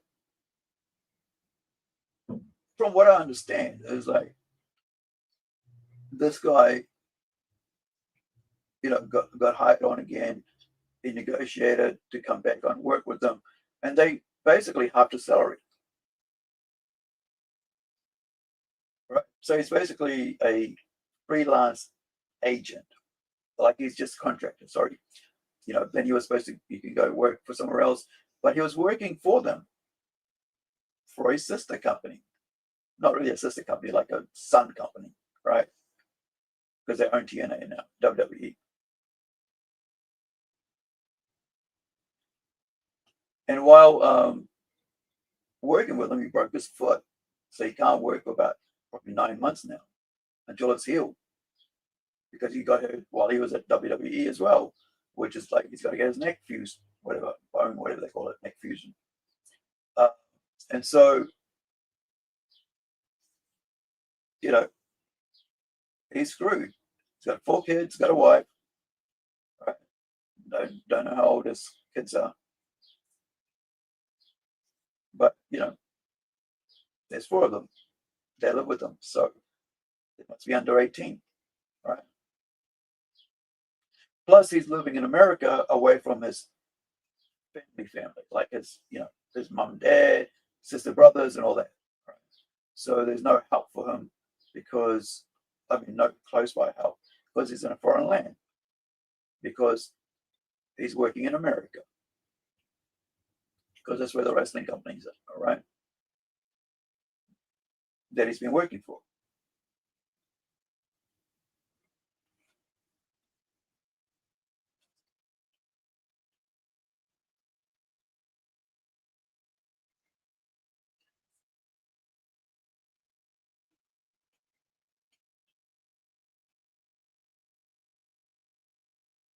But oh, that's right. It's like, hold on, something off here.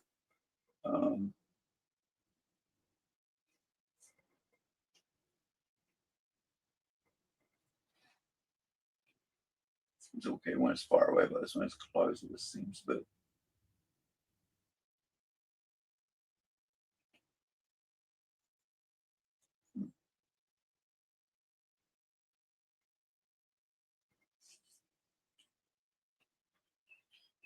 Right.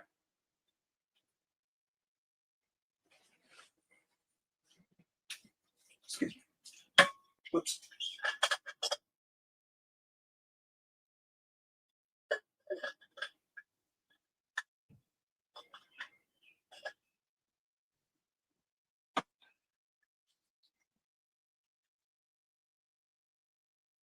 So what had happened with Vertigo was that it was doing so well for the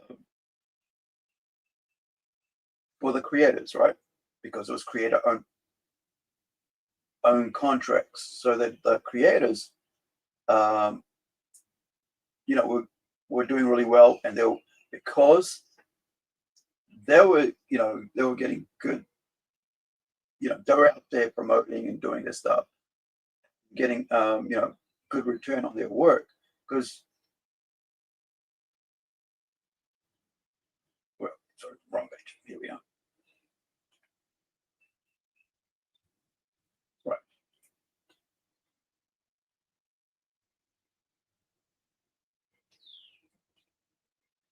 DC started not liking that. Right. And around about, I think it was about 2007, 2010, they started, if I remember right, could be wrong, because it's kind of like the years after that, the last couple of years after that is when I'll lose my memory, due to massive head injury, concussions and all that, whatever. But if I remember right, they started getting a bit upset, and that's when they got rid of,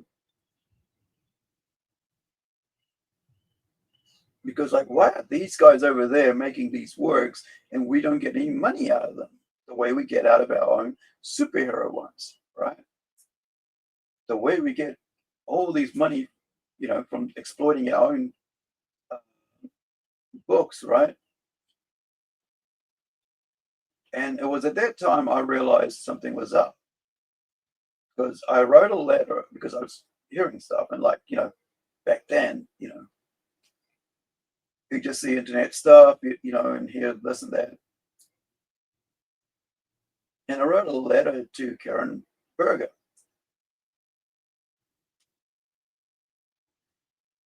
At Vertigo, and the pages of, letters that are added to Constantine,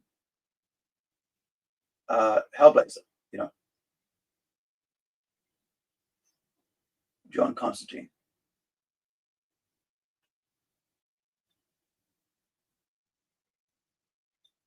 And I said to Karen, "Hey, I've been hearing, letter to her. So I've been hearing word that John Constantine is going to be put into DC Universe. What's that all about? Is that what's going to happen with John? Are we not going to have any more John Constantine books?"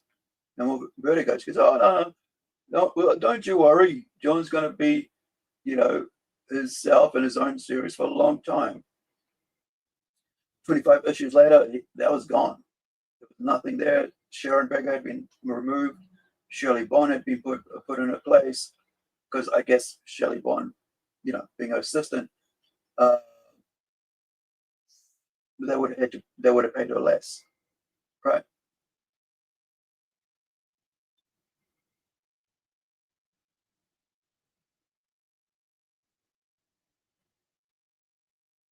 Oh, yeah. So that's how, basically that's how the death of, from my recollection, is how the mature line of Vertigo and DC Comics was destroyed. They got rid of the one person for 30 years who had worked with the greatest talents known to the comic industry in the world.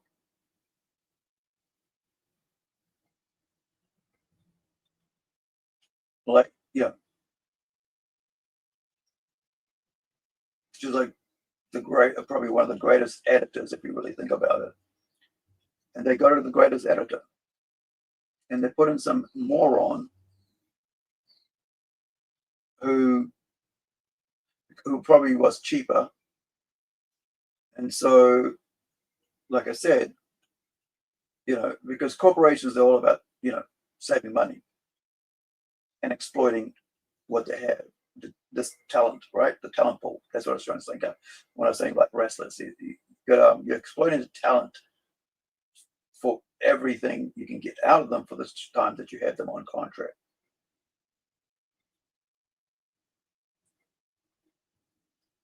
There we go. The next head.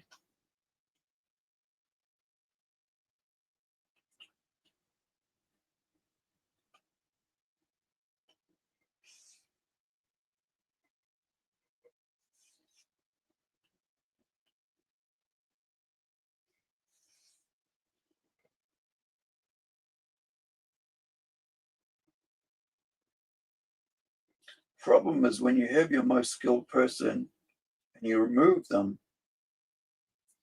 and then you remove your number 2 most skilled person, then you just go back to just being a superhero comic book publisher and nothing else. Because then everybody realizes that you can't be trusted with their work. Why would they come and bring your work to them?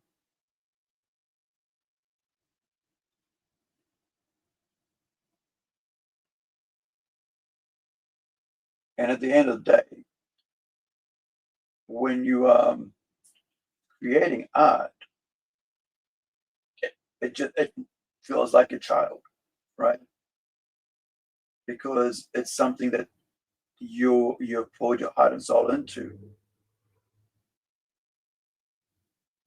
and it's very important to you, right?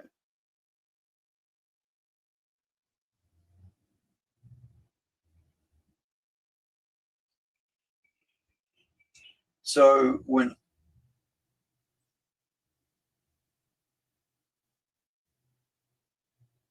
artists learn that and writers learn that, they just go look around for somewhere else to, someone else who will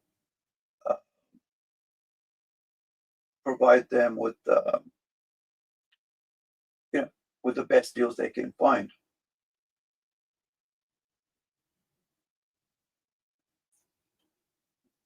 Now back to, we need to go back to the 90s. If you think about the 90s as art, forget it. But if you're thinking about the 90s as storytelling, yes. Yes. Because the last thing I want to see is 90s art style, to be honest. I really don't. Because art is something that's always changing, right? Because we're always getting better at it. We're always seeing new things, because it's like music. If you play this, there can be some classics, right? But you can't have that same thing over and over again, because after a while you get so bored with it. And like I said, recently, all I'm hearing is people going, oh, 90s art, 90s this, 90s that, like 90s art. I was like, no, we don't need 90s art. What we need is 90s style of telling stories, where the stories is why people stuck around in the 90s to read comics, right? It wasn't because the art was ultimately great, like, the greatest thing in the world, even though it was good. But I wasn't picking up a book of, every single mutant comic book because of the art, every week, because they were scattered through the month. It was because the stories were well written and they grabbed you, by the short hairs and dragged you into that world, whatever world it was.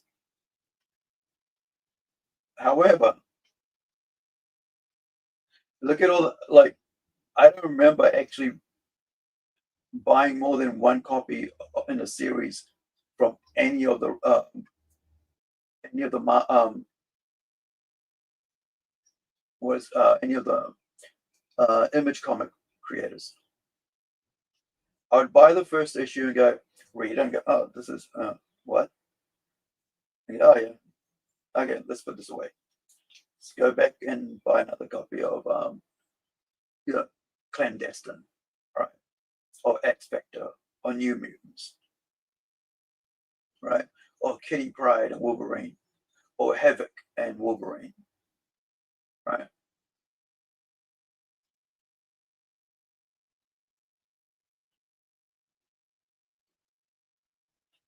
Because I remember I'd see the shiny Shadowhawk, foil cover mask thing, and I'll go, oh, okay, give this a try. All right, I will. It's a new best thing. Oh, is it? Okay. Cover looks flash. And then a week later, I'll go back, oh, yeah. Can I get another Marvel book, please? Put this on my pull list. Thank you.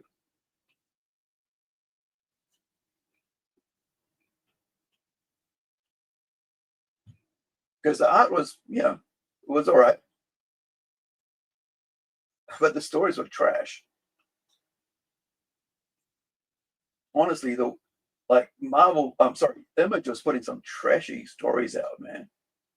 And a lot of people have this, there's a thing about nostalgia, right? Sometimes you're blinded by it, and everybody looks back at their past with fondness, without actually thinking, okay, so what really was happening there? What do we really think about? It's like this, we have this group think mentality when it comes to that. So like one person says, oops, I got that wrong. Let's go find, get you right.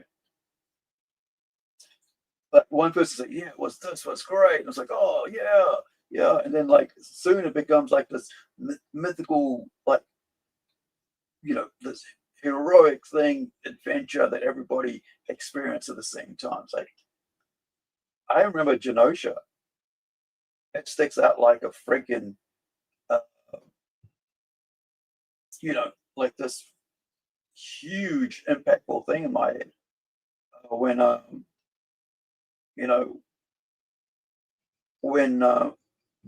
think it's Shadowhawk, Kitty, and Wolverine's just trying to escape on the train, on the top of the trains and stuff. And it's like, they've just gone through this whole thing. And if you really think about the train and and how it's all, gives you this whole motif of all the Jews that are placed, and the children and the mothers, brothers and sisters, elderly, dads, everybody who are placed on those trains.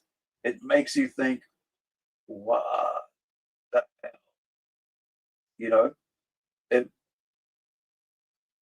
It sends you to this you experience this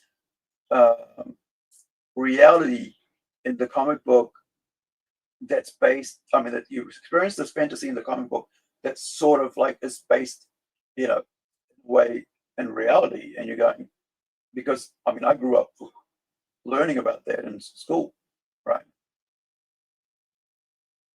And my dad used to have World War II magazines in his collection.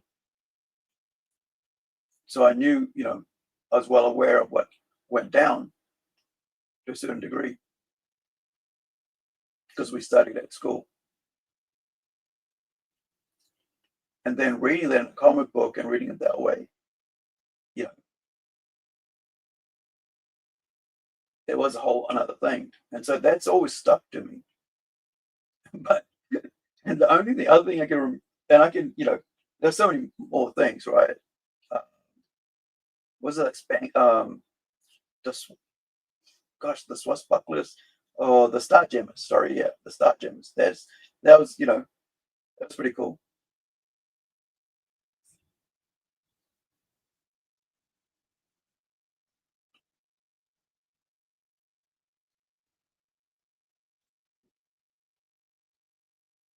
but I do.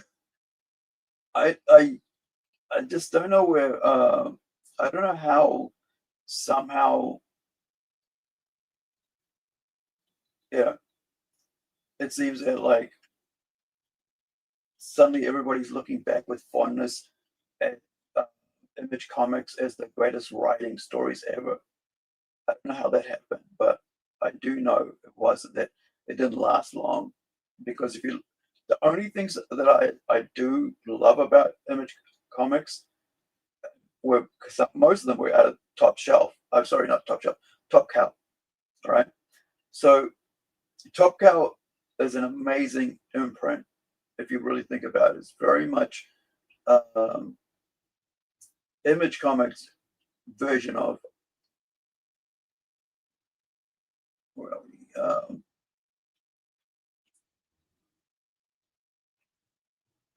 Just get your face changed right. There we go. Color tone of Vertigo. If you've ever read, shouldn't do that to go that far.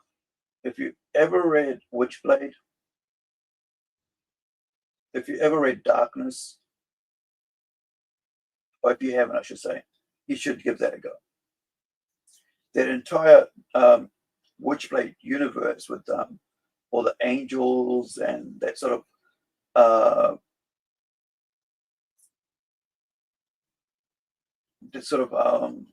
that universe. I can't remember what they call it. I don't think they call it Darkness Universe, but they call it something else. But it's one of the most well-written, developed universes, and they work so well together. See, that's something they should exploit, for TV shows and all that. But and of course they did that, right? Witchblade with Sarah Prinzini, right? Way back when. Sorry, that's the name of the character, but like, I can't remember who the actress was. But they also couple years back, and I've read them as well. I think I've read everything apart from like maybe the last 5 years to do with Witchblade or anything like that, or Darkness. I don't even think they're still going around. Might have to look into it. But that is what I think fondly of when I think of Image Comics, right? Darkness. I haven't even read Swamp Thing.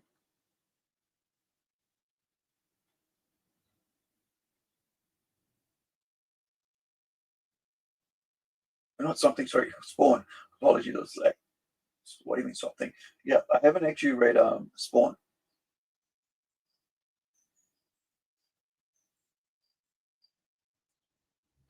But I have read, I think, every single issue of Darkness, of that whole series. Oops. Where is my mouse? Bouncing everywhere. Sup, Tim? Sup, man? Hey, yo.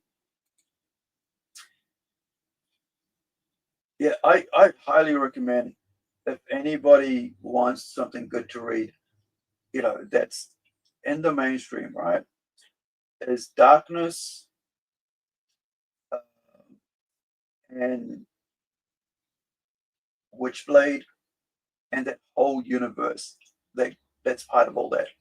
Because a couple of years ago, and hold on, I think it was 2010, they did a revitalization of, they did this whole crossover thing, which was done so well, man. And, you can't go wrong with the quality of writing on those books.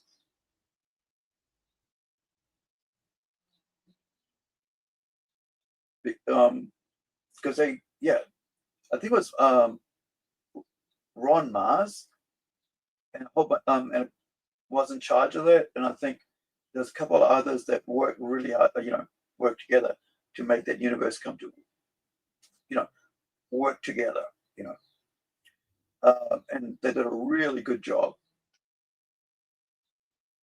And it's so well, the crossovers, everything, the events, it tied in so well. I never read Darkness or anything or Witchblade until like about 15 years ago. And then I read everything. And I was like hooked. I was like, how did I miss this? Right? Because everybody talks about all the other friggin' little things.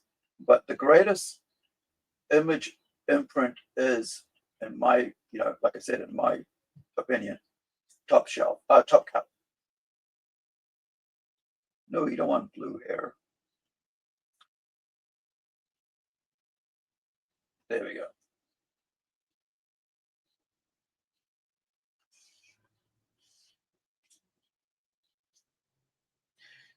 Yeah, I read a couple of that, like a mini series of stuff, and I actually have a Walt Simonson signed Ashcan of one of the original ones of Cyberforce, like a A5 size or A6 size, something like that. It's it's like a half the size of a comic book, black and white, with a cardboard type cover.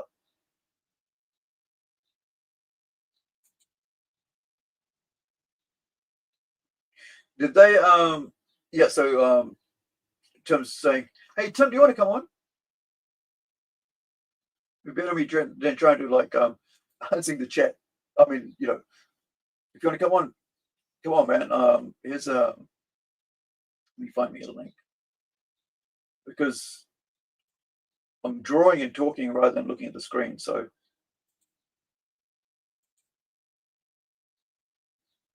go away, you come over here. Here you go.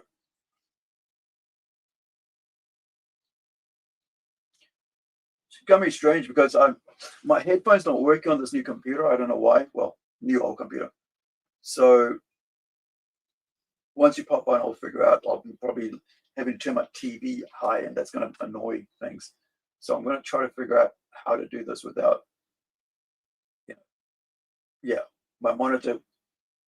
Hopefully it's going to be okay. All right, let me hear you. Hello. Now, Hi. how's it? Like, tell me if when you're talking, can you hear yourself on my mic? I can hear myself, and I can see these three little dots light up green when I talk. No. What I mean is like, do you like when I'm talking? Is there like a reverb coming through? I don't hear any reverb. I just hear your That's voice. cool then. Okay, sweet. Yeah. Yeah, because I don't have my headphones on, so I'm like my TV monitor's doing its thing, and my computer isn't allowing me to, at the moment, use my headphones. Yeah. I don't know why. And I know I was talking about some like Wildstorm books, but I mean Cyberforce was cool, and I didn't get into anything else that Mark Silvestri did.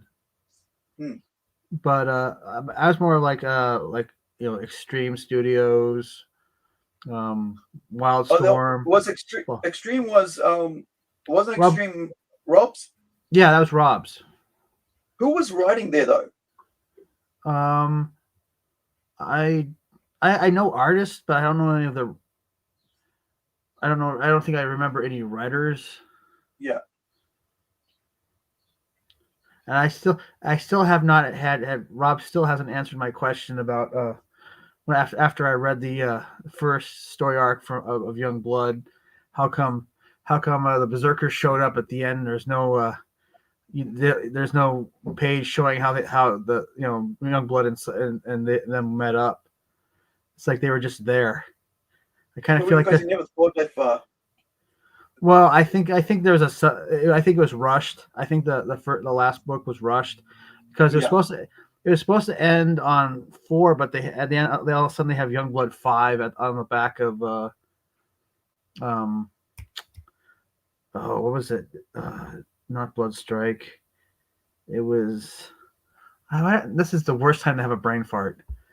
I Brigade. just moved on, and Brigade. then I remember and I come back to it. Yeah, Brigade number 4 or something, like the final issue of the first Brigade story. Right. Like before they did the Blood Brothers thing, which I thought was cool. But yeah, I mean, if I had to pick any character out of Extreme Studios besides the Youngblood team, I think Prophet. I remember actually owning one of the first issues of Prophet way back then, because they were like really pushing Image Comics here in New Zealand at that time. Oh, they were pushing it everywhere. I think Yeah, Image Comics for like a major thing, and it was like, I don't know how, like, you know, like I walk into my comic store and I'm wanting all my, you know, weeklies of Marvel comics of just, you know, like I said, just all I was buying was like every single issue of wherever mutants turned up. But they'd always go, hey, this is a new big thing. Like, okay, you know. Oh yeah. But it was kind of, yeah, it's kind of strange that, like, the thing is, like, I think a lot of them, like I'm talking about, like, creator rights, right? Right. And publisher exploiting creatives, trying to get as much out of them while they're with them, and then when they're gone, you know, try to keep squeezing their work for more and more, Right. like they've done with Alan Moore. You know? Oh, you mean like what Todd did? Sorry. Like what Todd McFarlane did with Angela, and then Alan Moore ended up suing him or something like that. Yeah, with Angela. Sorry, and then Gaiman with Angela. Oh, that was Neil Gaiman, wasn't it? Yeah, it was Gaiman with Angela. Oh, yeah. Okay. Yeah, my bad. But I mean, like, if you're, I find that whole thing with Gaiman really bad. With the fact is, you create a character for someone, you write a story to go with something else, and then that person drew it, and then now you want that thing back to you after you got. Or yeah, you can't use it or something. It's like, I don't know. I don't know. It is what it is. But yeah, but Neil's doing really well, isn't he? Well, he got the last laugh. He won the character back, and then he sold it to Marvel. Yeah, but I think at this moment, I think Todd's getting the last laugh. Oh, you think so? Yeah, due to what's befallen McFarlane. Sorry, what's befallen Gaiman. Neil Gaiman. What happened? Yeah, because of all those ladies who came out. Oh, he got yeah. Well, canceling's not permanent anymore. I mean, I keep pointing this out to people. Oh yeah. Marilyn Manson. Oh yeah, but that's a different case, because this one here, it's because he was like all all in there, like I'm a male feminist and all this. Oh, they don't like when those guys go bad, right? I always find that it's always those people though. They claim this and then they do the opposite. Yeah, I remember when I came back from my like 2 years of depressive sabbatical after losing my my comic shop. Oh yeah. And I was going towards a radio interview on with this lady, and on the way to the interview, she goes to me, "Are you a male feminist?" I go, "No.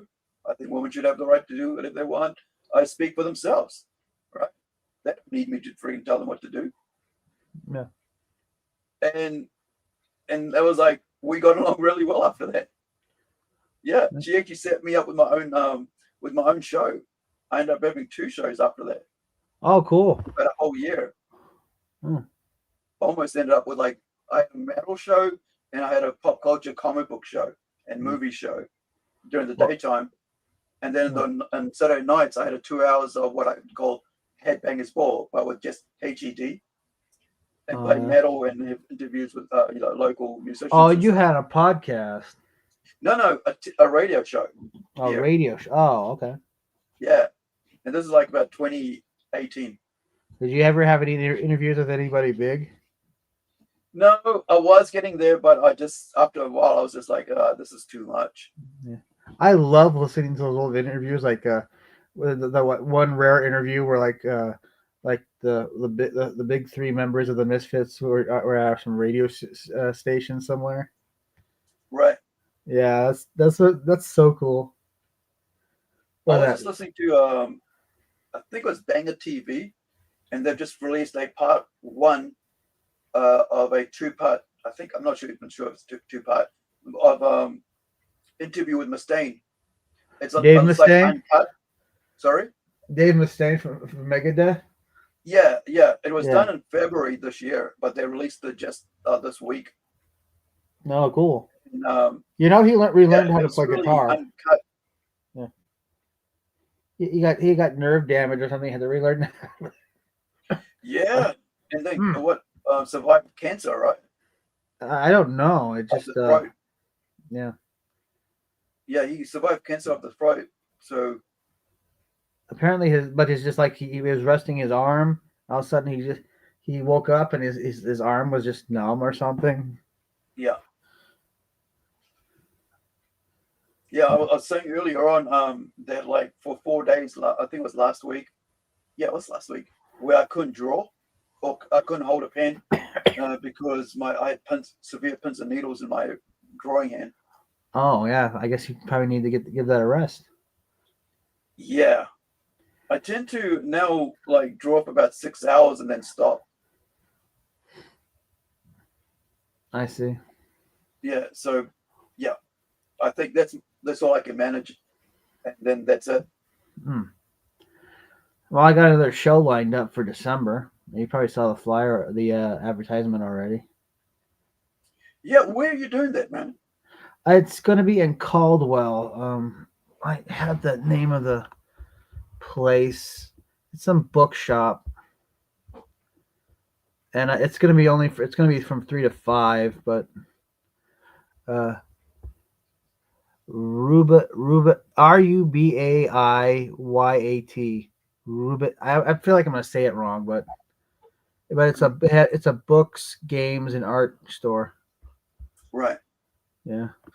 I was like, I think a little while ago I was saying like how that you gotta check out your local places and see, books and stuff like that, art places or community event things, and get involved with them, because they're always looking for people to draw in customers, and not only customers, but put on events that people will, enjoy and stuff.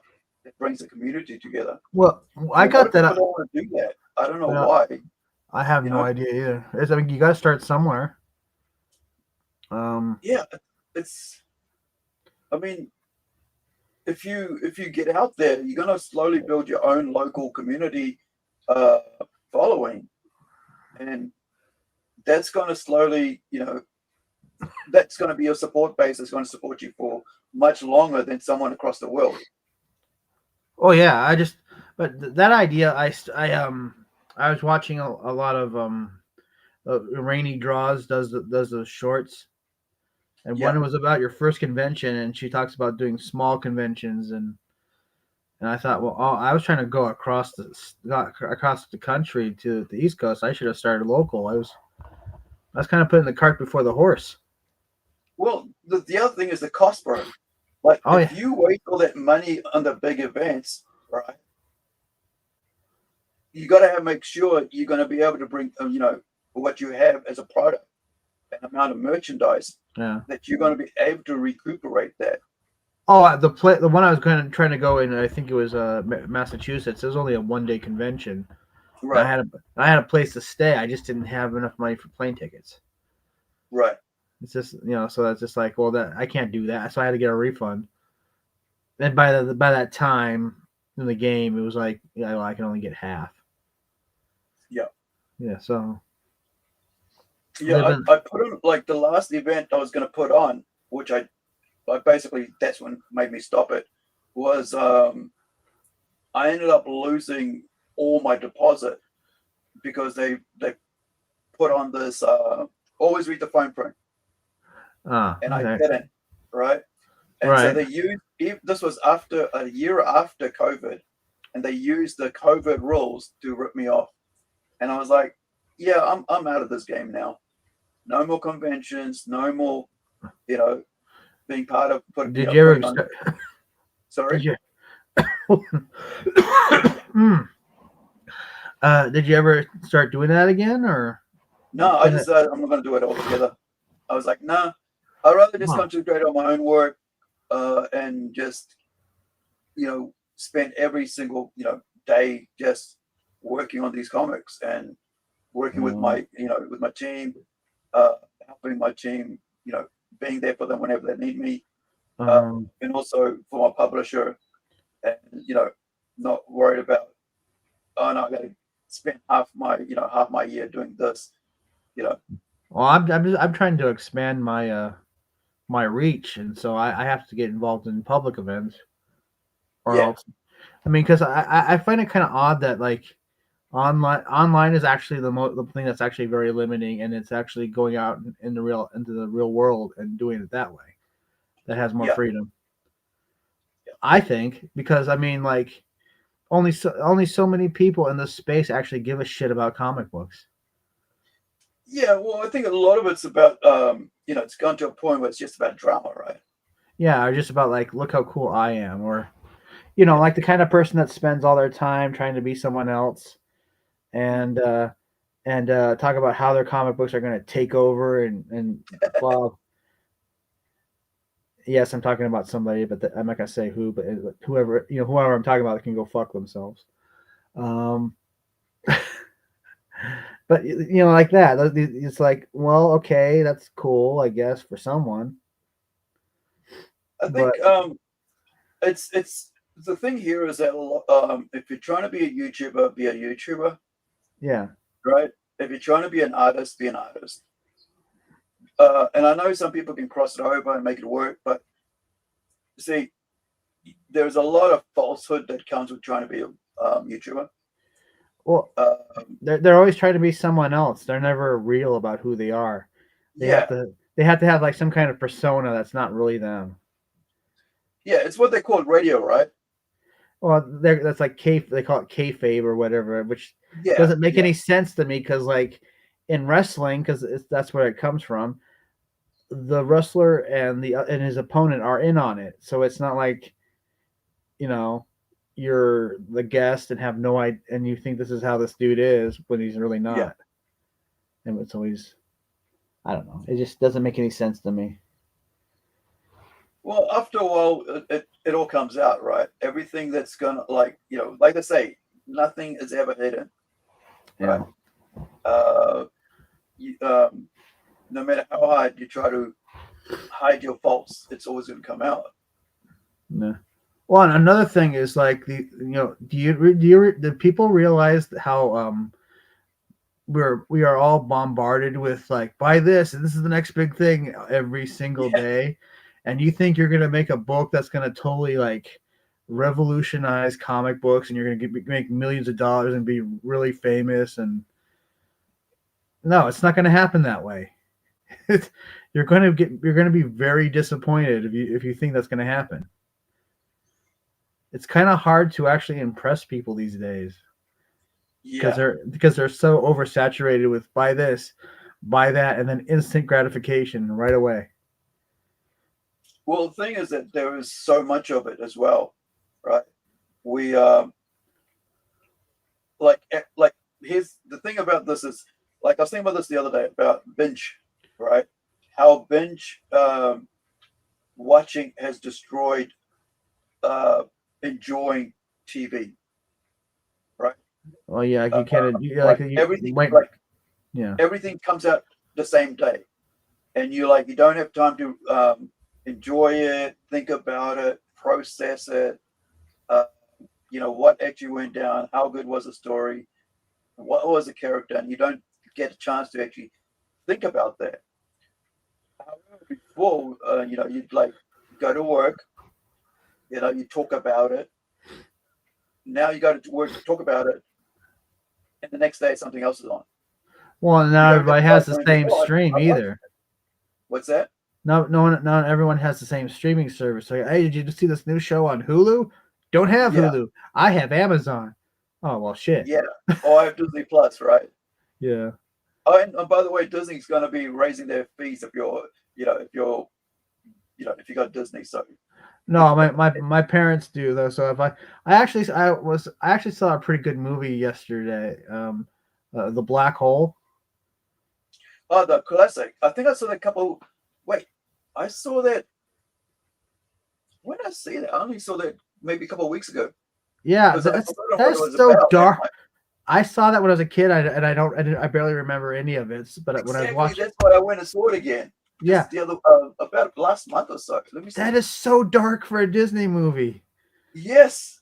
Especially when like Yes, that it scene where is. Anthony Perkins had that book and he was blocking that robot who had Yeah. these spinning blades, and that blades went right through the book and then right through him. But you don't see any blood. You just see his face reacting to being like ran through.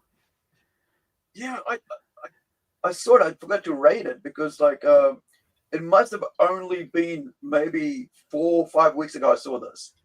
Yeah. Well, Because of the same that reason, movie like, came. I don't remember what it was about when I was a kid. Yeah. That movie came out the same year I was born. So that movie's like 46 years old. Yeah, I was only 6. So I wasn't even in New Zealand at that time, so I don't even think they even mentioned it in Fiji at that time. I just was remembering watching this and watching it yesterday, and I was like, the guy got Anthony Perkins gets ran through, and Ernest Borgnine, he does the chicken shit thing and tries to fly off with the ship, and they blast him into Yeah. pieces. It's like, oh my god, there's so many people dying in this movie. And this Yeah, is he a deserved Disney it for everything. film. Yeah, it's actually one of my favorite Disney films, though. Even though it's like really dark, like this is actually a good movie. That and the Black Cauldron. For some reason, I still love those two. I need to see that again as well. I don't remember much of it. That's another Disney film that's like really dark for a Disney film.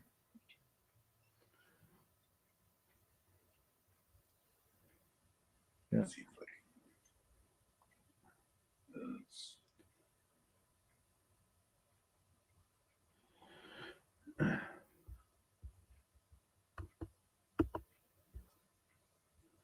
Yeah, I just sent payment to my letterer, and he's about to he's gonna letter 2 more pages, and then Right. like later on this month he's gonna letter 3 more pages. So that's gonna be about 10 pages down. Yeah. Collectively, yeah. And I just sent the script part for page 31, so after he finishes page 30, that's going to be like 13 pages left. Yeah. So upward and onward. I'm lucky I don't have to worry about lettering or color flatting. I mean, like color flat, paying letterers and color flatters. You just you're pretty much a one-man team, pretty much, right? Well, I mean, apart from the artwork, like the inking and penciling. No, you But don't do the artwork? Two-person team, I should say.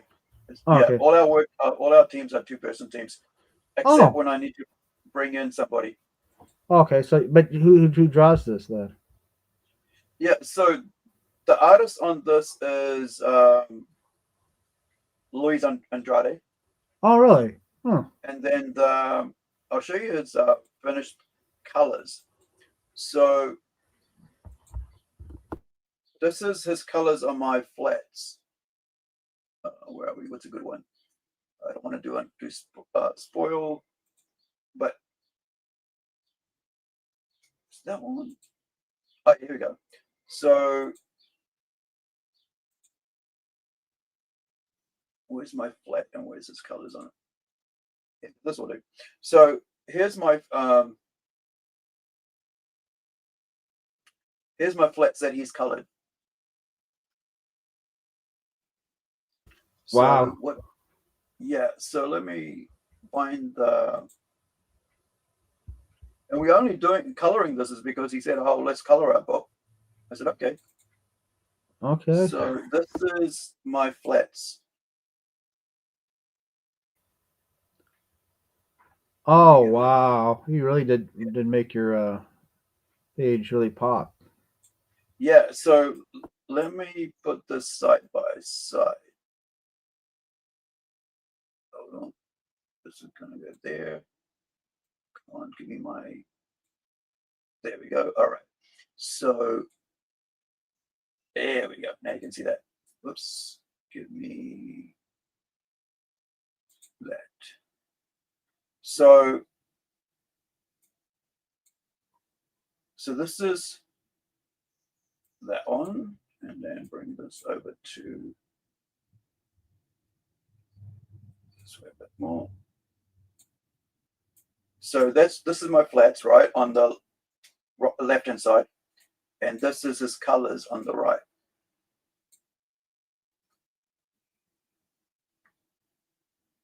So it looks really like it's got a like European style. Oh, what's the European style compared to the American style? What's the difference? It's like it's not like overly saturated, like rendered. So like you can see here just two tones. See how right. he's done it, where it's like just the tree just blows up, right? Right. Whereas if you had this here, there'll be like 3 different shades or four different like shadings, I would say. Overly shaded, then that would be the difference. Whereas like it's like you look at my one here, right, where it's like this dark, and he's gone here with a lighter tone, and on top of it, which makes it like bounce a bit more. It's just like it's quite a different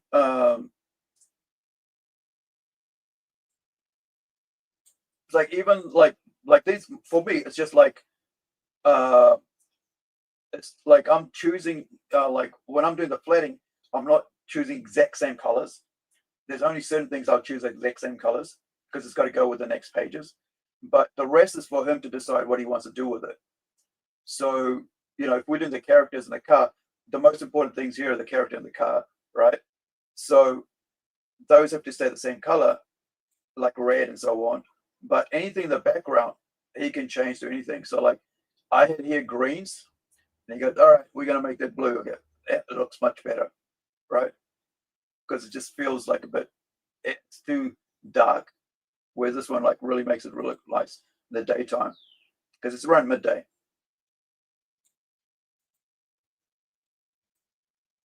So that's this one, but I'll show you one of the other. I'm gonna save because I didn't need that. But I'll show you one of my other artists' work, who we're working together. He does all the coloring, and where are we? Templeton? No, not Templeton. I'm doing color flats in Templeton. Fantastical Romy, final one. So this is right. Let's bring up both of those. So bring up this. So this is a fantasy book, and this is my artist, who is where's our page I just saw? There it is. So this is his art, and then next to it, let me separate this again so we get 2 side-by-side views. This is my Swedish artist, Joakim Hagström. So this is a fantasy series. He's just finished all the artwork, everything.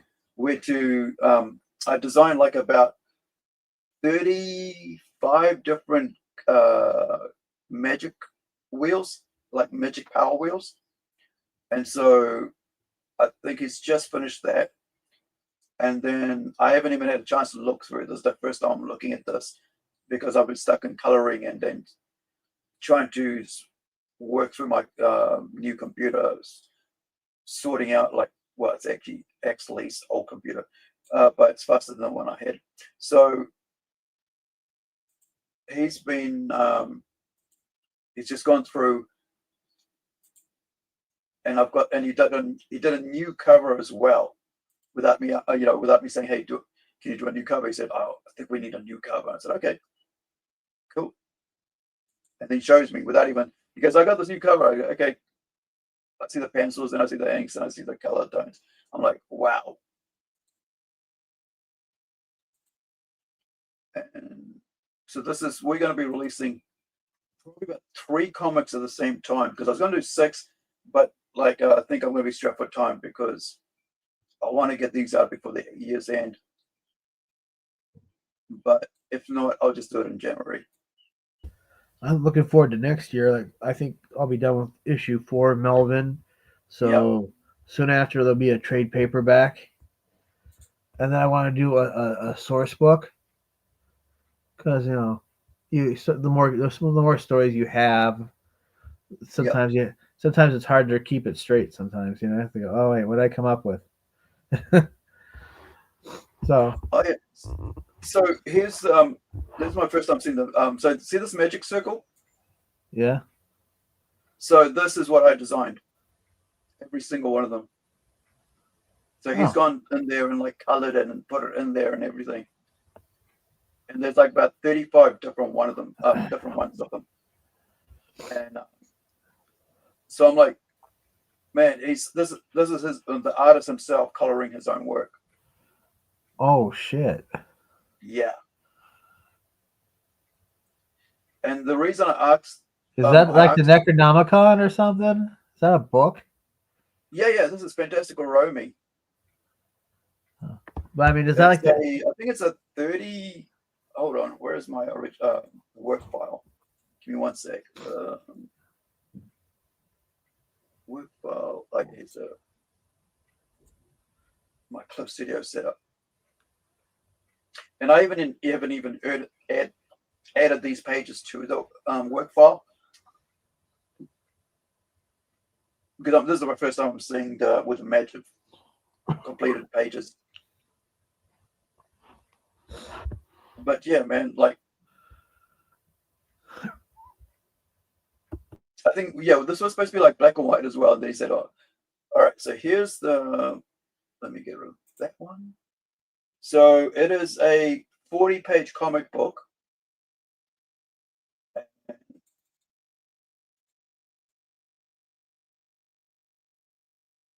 That's the cover for it. Cool. Stranger in a strange land. Romy must learn to survive. So let me bring that up. What are you doing? Oh yeah, you're on max. Okay. So actually, let me go down. Probably see it better. So this is like before all that magic circles were added and everything, and touch-ups and all that.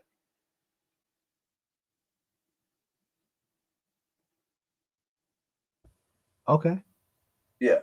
So this is this page actually, the artwork of it. I almost wanted to do that as a cover, but like, yeah, I think we'll leave it as it is, like a spread. Yeah, check this out. This is actually no. Let's go to the one I was talking about. There we go.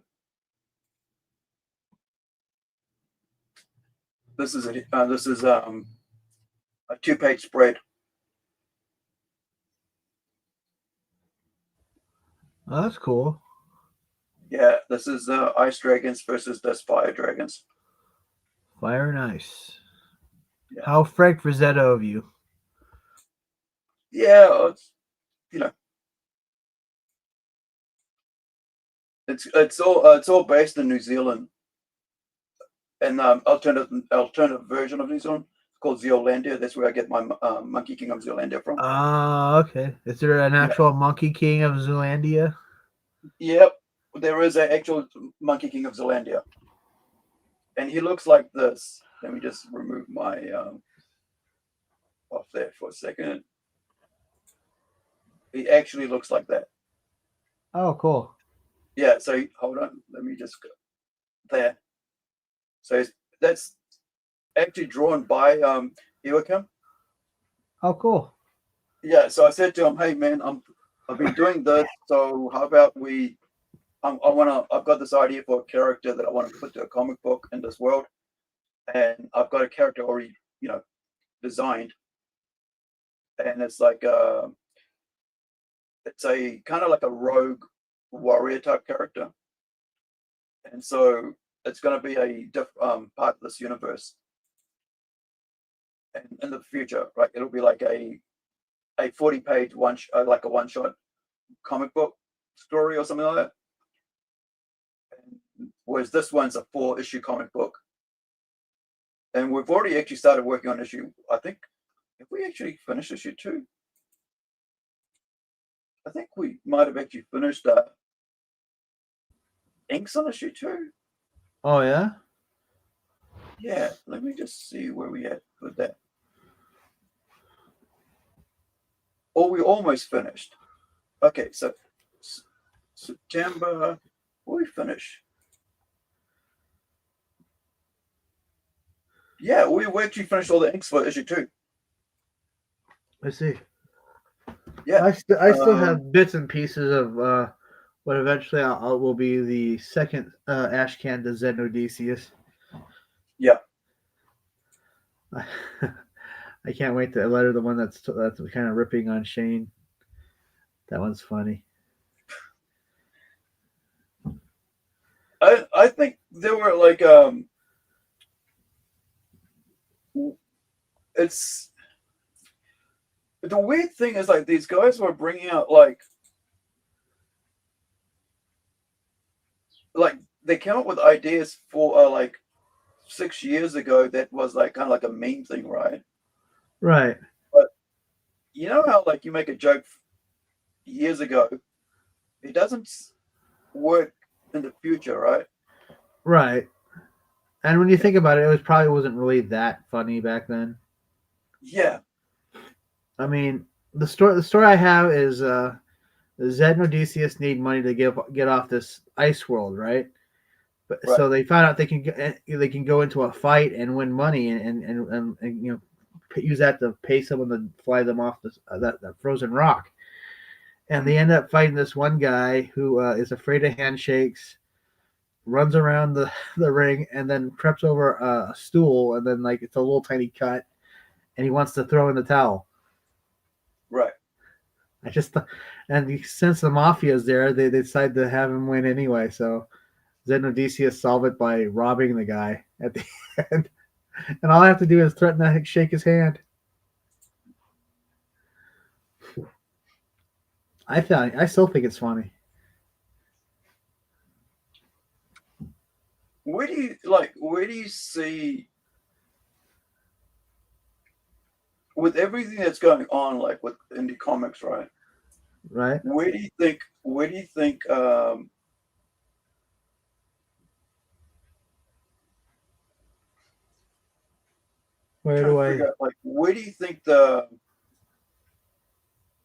the actual fans are at?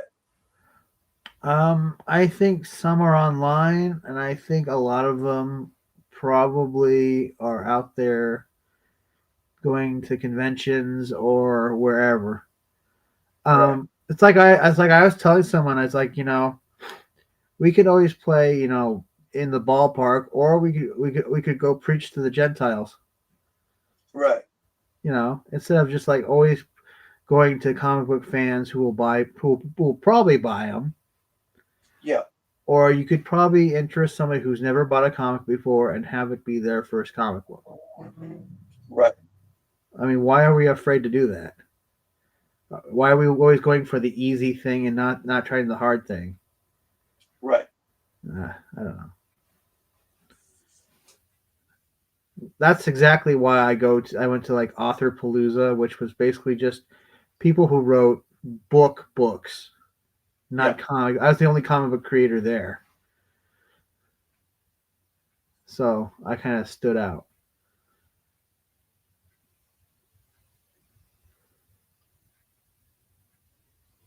And I'll be promoting at another bookstore that has a smaller selection of comic books and mostly board games and actual books. Right. Yeah, so I don't know how you think about that. Do I have a point, or how do you feel about that? I mean, you got to go with where the people are, right? That's the whole thing. It's like with anything. If you don't go where the people are, you're going to be stuck in your own little head, trying to think of overthinking everything. Well, I mean, think about this. Comicsgate is not even. It's like less than 5% of the market. Well, I mean, outside of I think Raptor's channel and Vicky's, I don't even mention that, them. I don't even I don't even talk about them, or anything. I think it's just like nobody knows who they are. Well, yeah. If they do, they either care or they don't care. Yeah. Well, how can EVS say that? Well, we're the greatest. To who? Like a small audience that doesn't even represent the entire, demographic. Well, the only people that know who they are in their spirit. That's it. Right? Exactly. Yeah, exactly. And that's it. That's a very, very minority of people. Yeah. And when I explain, I don't want to, I would never want to have a minority of people. Yeah. I want to be able to reach as many people as I can because, number one, because my artists deserve it. Yeah. Right? They deserve their work shown to as many people as possible. Because otherwise, what's the point of doing this? Because art is made to be shared. So if I can't share it to as many people as I want to, then I'm in the wrong thing. Yeah. And I think for me, I'm like recently, like the whole, okay, let's talk about this. So recently, EVS for 2 years basically hounded an artist, actually, a YouTuber by the name of Flash, what's his name? Flash something? Yellow Flash? Right. So for 2 years, right, with his artist, we had a contract with him. Yeah. For a contract as a freelancer for a specific thing that had nothing to do with nobody else but between the artist. And he agreed. Yeah, he agreed to it. He's a professional, right? Yeah. Yeah. So he's a professional artist, has worked in the business and industry and knows what he's doing with contracts. Right. So, and I've signed enough contracts to know that, what's what when it comes to when I signed My Life Away, 7 years ago, I think now, and how much fruit that's borne for me is amazing, because I make a choice like, do you want to do this or do you not want to do this? And I was like, I want to do this, right? So when I made the choice, nobody had a say in what I did or didn't do, except me. Now, if somebody else came in and said, "Hey, why'd you do that? Why'd you do that?" It's like, well, it's got nothing to do with you. Right. It's me, between me and this person. So for 2 years, he hounds Flash and he hounds Dillard, right? His artist. Pay your artist, pay your artist. And then the other week, or I hear about this whole, how dare what's his name ask for money for writing 40 pages of work, right? That was pretty strange, dude. Oh man, is that where it came from? They didn't want to pay Mike Barron. They want to pay Mike Barron for 40 pages or something. Yeah. You tell him to go write 40 pages, and unless you have a contract where you don't pay him, and you pay him on the back end, then he is expecting money up front. And if he's expecting money up front, then you should be paying him up front. This is why contracts are important. I mean, most of the things I have are verbal, and it's usually people yeah, like I don't trust verbal stuff, bro. I've had people I know people who have basically said, "Yeah, we'll do this, we'll do that," do 5-6 pages in and run away. Never hear from them for months. Yeah, I've had people do that, and I actually broken contracts as well. Yeah. Well, I've had people do that. A few people. One person did like 13 pages, and I replaced them really quick. Yeah. I don't do that thing where I'm like, I'll give you a little time to kind of respond because maybe something happened. But if I don't hear, you got to respond, right? Yeah, well, I mean, yeah, if they don't say anything, then all of a sudden if they ever do, it's like, oh, I'm sorry, you've been replaced. Yeah. I mean, that's why. Yeah. I think this is the thing about schedules. That like when you're on a schedule, and and if you are not being timely with it, you're getting paid for something, then move on. Like someone else to do the job. One thing that really irked me about that whole thing is that if you're a person who's going to spend 2 years, railing on someone who you have no business railing on, who's not got nothing to do with you, and it's between them and their team and the person they signed a contract with, why are you then behaving just like the person you said the other person was behaving, right? Right. It's like it just proves how much of a loser he is.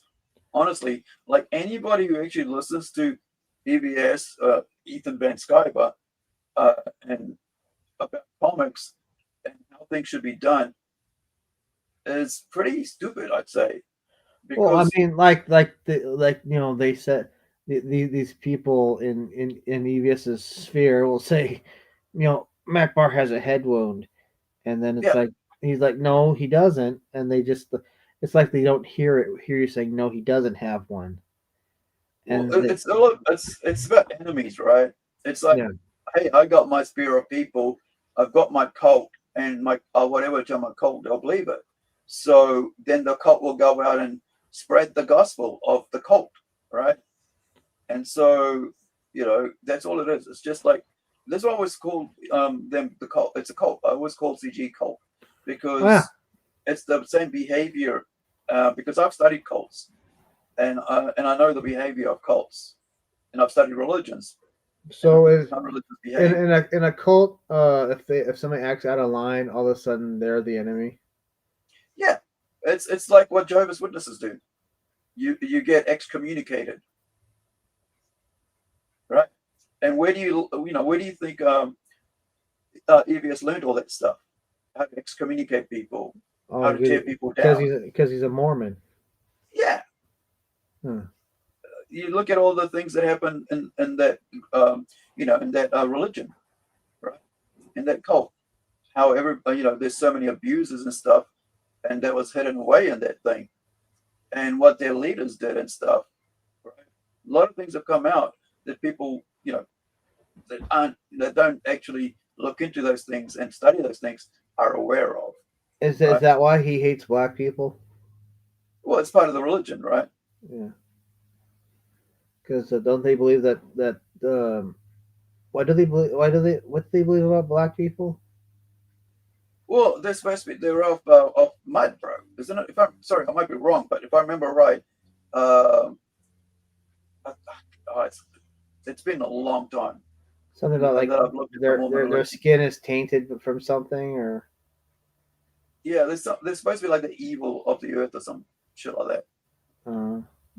Yeah, it's been like decades since I've looked at that. Maybe it's been like maybe 25 years since I actually did the study on Mormonism.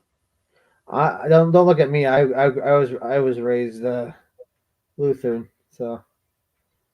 You were raised what? I grew up going to a Lutheran church, so I don't. Oh yeah, Lutherans. Yeah, Is that like a lot like it's Martin Luther, isn't it? Martin Luther. It depends which, and people don't seem to understand it. And I kind of got an alley about this because she was talking about, oh, they support homosexuality. I'm like, well, no. Which branch of Lutheranism are you talking about? Because there's a conservative one, and then there's a kind of a loose liberal one. Yeah. Oh crap! I just screwed up. And a lot of Lutheran churches end up splitting over controversial topics like that. Yeah. So yeah, she didn't know what she was talking about. It's like anything. Like I mean, like there's so many branches of every little thing. I mean, religions, right? So like there is in Hinduism there is like two sides in Hinduism as well. There is there's the ones that eat pork and the ones that don't. The ones that don't eat pork look down on the ones that do, and they think of them as like heretics. Not heretics, but very let's just say not very class. Very disgusting. I see. But the problem is, the reason those people eat pork is because they're poor, and they don't have the money like the other branch of the religion did, right? So they could afford to buy all that other good food. So these other ones were left with eating pork and stuff, whatever they could find to survive, and then it became part of us. That's why I love pork. Like in our house, we've always had pork. But then there's some parts of our family that just won't eat it. You can't even cook it in their home. I see. Yeah. I did not know that. Yeah. Yeah, religion's a funny thing. Like it's just belief systems a funny thing. And that's why I get really pissed off when people don't understand. A lot of times when especially a lot of leftists who don't actually understand religion start jumping onto anything that's out of the Eastern religions, Middle East or anything like that. Have you seen that Chinese lady that reads Chinese tattoos on people and the things they say? Literally, there was this one dude that had it was like a couple of Chinese symbols on the back of his neck, and they translated to butthole. Yeah. I mean, it's because people. I saw something weird the other day. If someone written RIP like R.I.P on their crotch area. Why? Like, yeah, exactly. People are strange, man. Yeah. Seriously, some people are really strange. Like you kind of go, why would you ever think of doing that? It's like what? But hey, it depends on what happened to them and how they developed and what they went through. And so a lot of times, like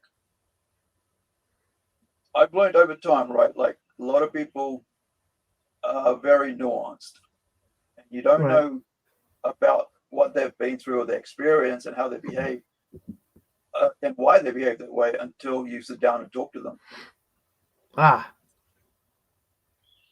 And the thing is that like a lot on the left don't like to talk, and a lot on the right want to push a lot of things, right?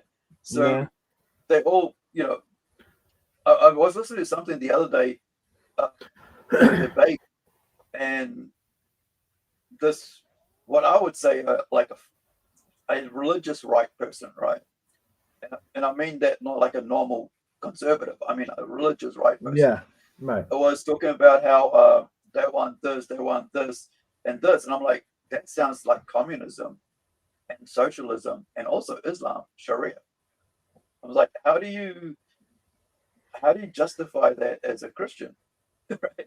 Because that's just, I'm like, how do you, because it just was like crazy to me, because I've studied, Christianity quite a lot, and I'm like, there's nowhere that says that that's how far you should be going with this, but no, yeah, it was like, yeah, this feels like you've wrapped up a whole lot of different things into your worldview because of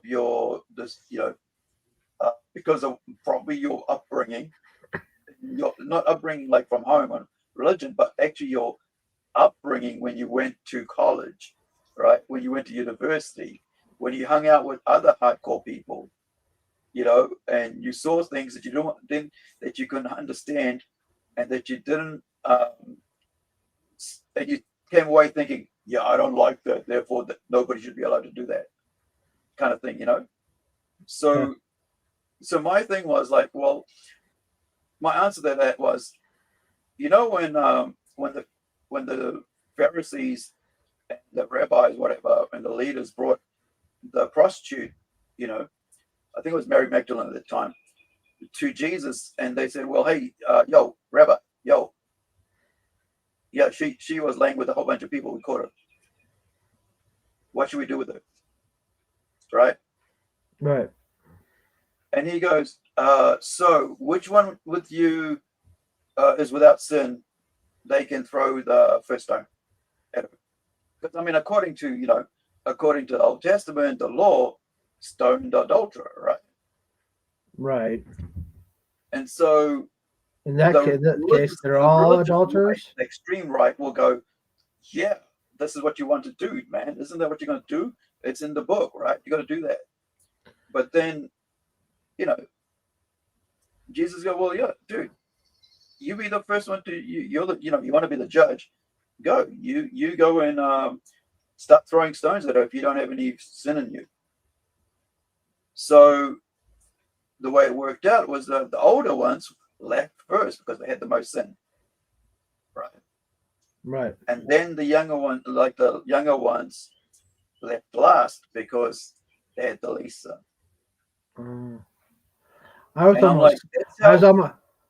the difference between that's the difference between a religious right, like zealotry, and actually Christianity. Well, people don't read the entire book. Right. He just quotes out of context. So I'm almost kind of thinking all these people. Yeah, I kind of get what.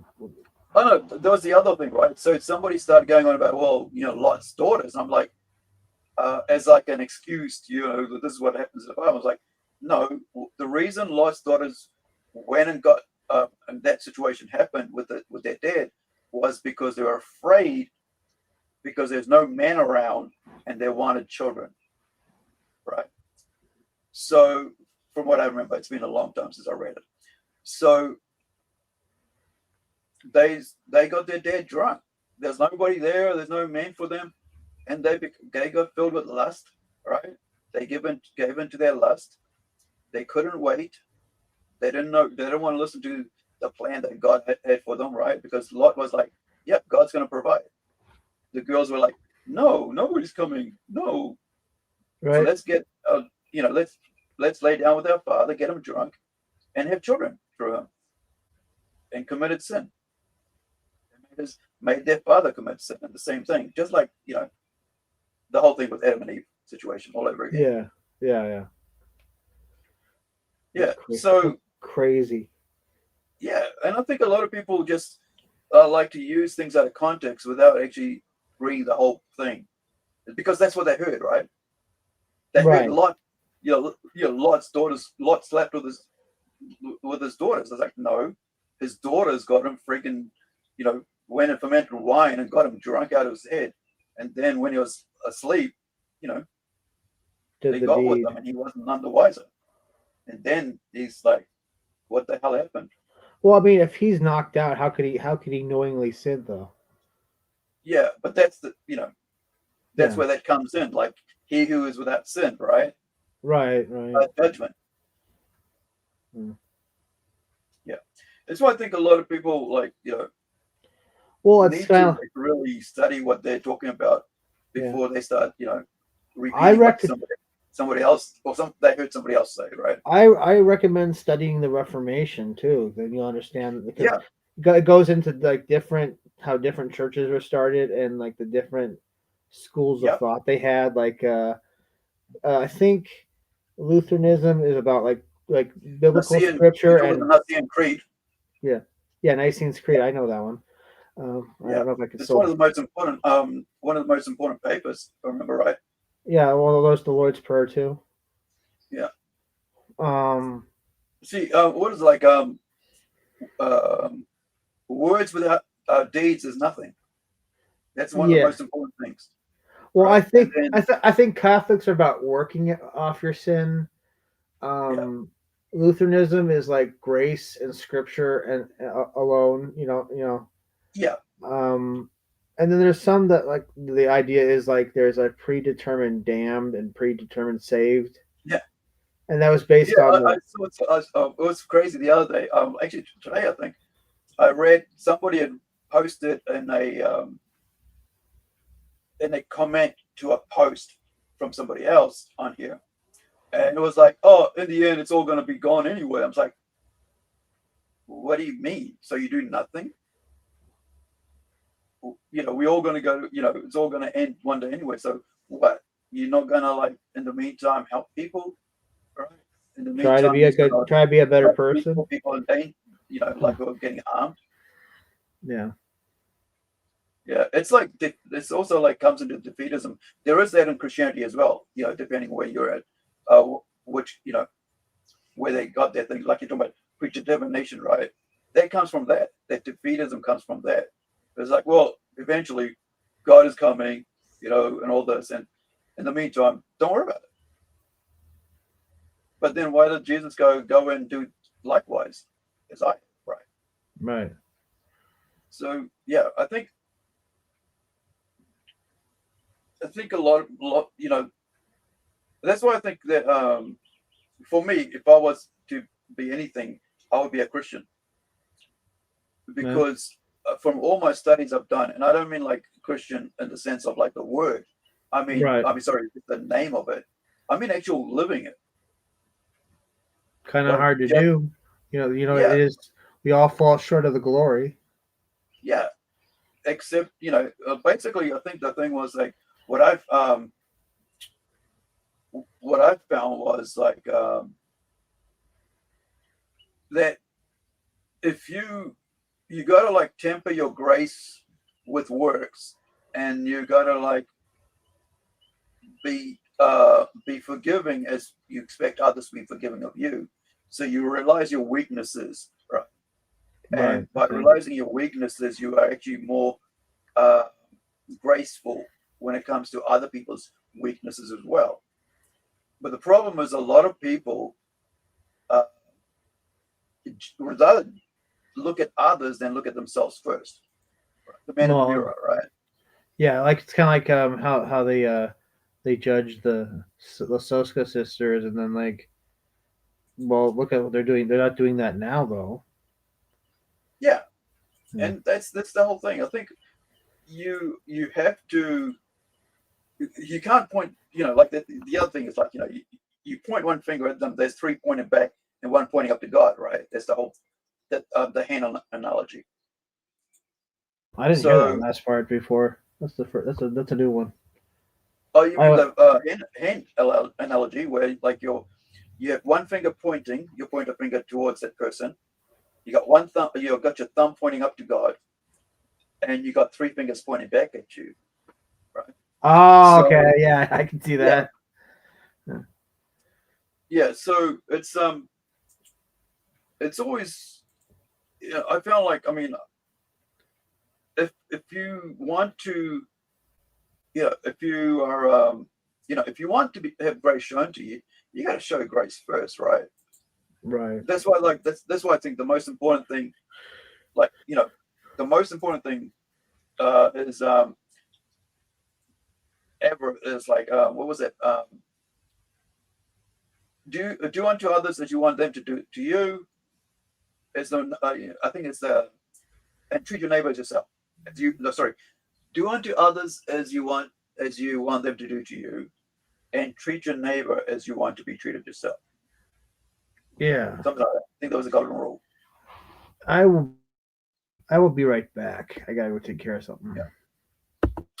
Okay, so what am I on? Oh, yeah. This one is great. Wait, didn't I just? Oh, I was going to do that, but I didn't. Darn it. Okay, well, need my color. Now I can go for that. Like,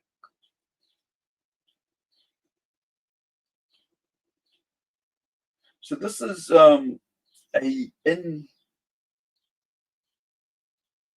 it's like what it's called.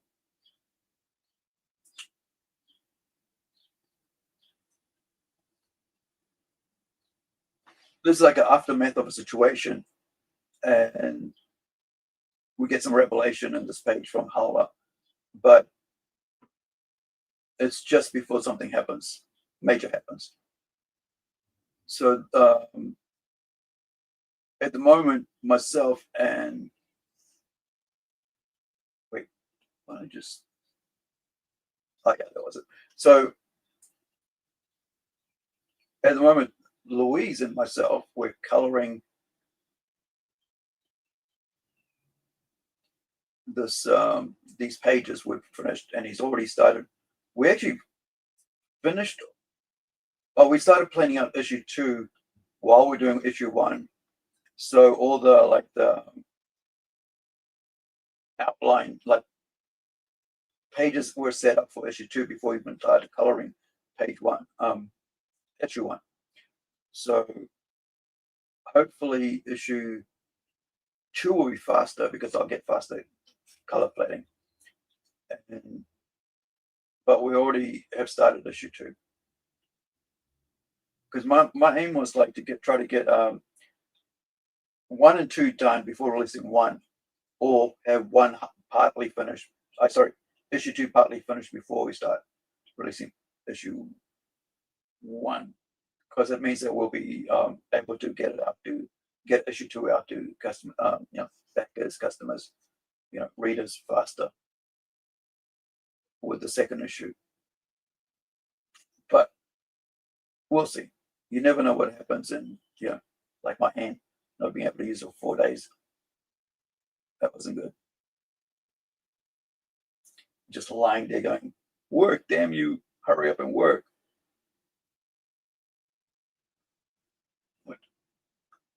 Actually, let's give that a weird color. Something that just sticks out. You back that? Nope, you're still not out here done. Let's go with gray. Gray. That's too dark. Let's go with that. So I saw this really amazing. Well, for me, I felt it was amazing. Friggin' made me cry, like a little kid. Like when you're like little kid at primary school or something, and you hurt your toe or something, or someone's really, done something nasty to you, and you're like, you can't stop bawling your eyes out. So I had that moment last week, and I'm not afraid to say that. Not enough of a man, whatever they call it. Not because I think it's a movie that every parent and child should watch together. Just going to block this hole out and then figure out what needs to be white and what needs to be some other color. So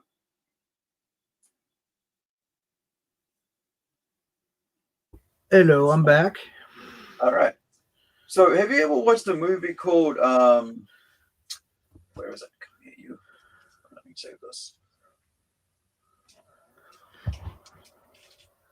It is called. Where's my mouse? Not bad. Castle in the Mirror. Nope. Never heard of it. It's one of the it's a hand-drawn animation. an entire movie hand drawn. And, Huh. Are we its talking about original like name carry on? is it like rotoscoped or something? No, hand drawn. Oh, just hand drawn. Okay. Yeah, I'll show you a trailer for it. So its original name in Japanese is Kagami no Kojo,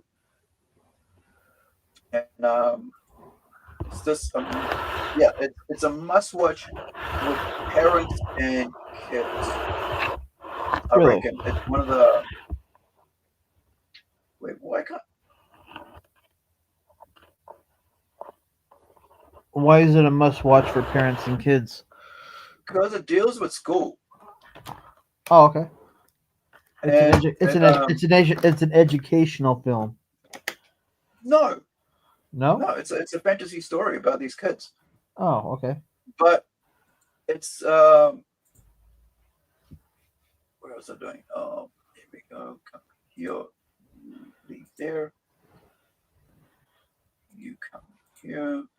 So I want to play the trailer. Actually, I want to play it from YouTube than friggin' IMDb, because IMDb likes to strike my not strike but copyright everything All right. when they don't even own it.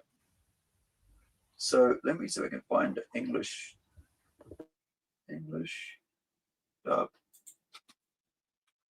If I remember right, it's based on a novel. Oh, I just saw it. Dang it. It came out 2 years ago. And bring it up here. It's like I would recommend to every parent to watch it. Or not even just parents. I think every uncle, nephew, grandparent, not nephew, grandparent, guardian should watch it. Hey, wake up. Come on, wake up. Welcome, Kokoro Anzai. We've been waiting for you. A castle? You have been cordially invited as one of our honored guests. One wish of yours will be granted. How exactly do you grant wishes? I'm the Wolf Queen. Why were we chosen in the first place? There is one thing that I wish would come true. If you have an earnest wish, you must first find the key hidden somewhere in this castle. How about we promise each other, even if one of us finds it, we'll all wait to use it. Good idea. We'd lose this place otherwise. I really like it here. One more thing. I forgot to mention it before. Huh? When you find the key, and a wish has been granted, all your memories of this place will vanish. Why? You'll be fine. You're not alone. Kokoro. Everyone! We've all got to help each other. So please, you've got to live. Thank you. Goodbye.